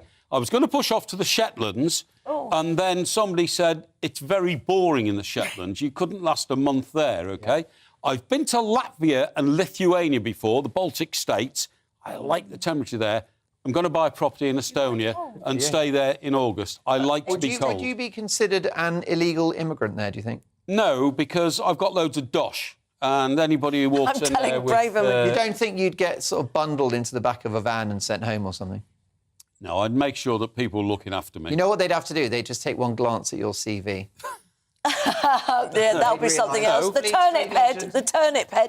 Do you have any tricks for staying warm? Because my Mike wants to be cool all the time, but many of my viewers are nervous about how to stay warm. We're struggling because I've got to tell you, we're not using central heating and we're close to breaking point. No, but listen, you've got to close the curtains, make sure you've got a jumper, put a dressing gown on, just keep warm. It's common sense. Yeah. We don't need a government advertisement campaign to Any other tricks of the trade? Have you got an electric blanket? Or... And electric blanket's great, but you know, water bottle, Lizzie. Exercise keeps you warm. I mean, do you go to bed with something hot, Lizzie? I did this morning. Hello, sailor. How about never you mind your own business? I say. This is a family show. Stay warm. I'm really odd because I absolutely don't mind being cold outside, but as soon as I'm inside, it bothers me. Yeah. You can't relax, right? I can't relax. I can't relax. And if my feet get cold, they stay cold. Yeah. So that's it. I always make sure that I'm wearing socks. I've got big woolly sort of slipper socks that I keep on. I have a blanket on my sofa permanently. And layers is the answer, particularly if you are a woman of my age. And wear a hat. Wear a hat. You get cold, you get hot, you get cold. Yeah, one trick that we did last year is that we just had... There's one radiator in the living room, so if we're watching telly, we have that on and we actually lie up against it. And you can, like, put your feet on there and you lean against... Well, not everyone can almost sit on the radiator. You know you should put silver foil paper behind your radiator. I heard about this. Because that bounces the heat back into the room. That's correct. And that was a trick given to me. Wear a bobble hat. Always works. And when I went to football, I'd always be warm if I kept that. The only problem keeps your body heat in wearing a hat, apparently. Yeah. Well, apparently so. But the best way to stay warm is to have a coat on. But it just doesn't feel right wearing a coat indoors.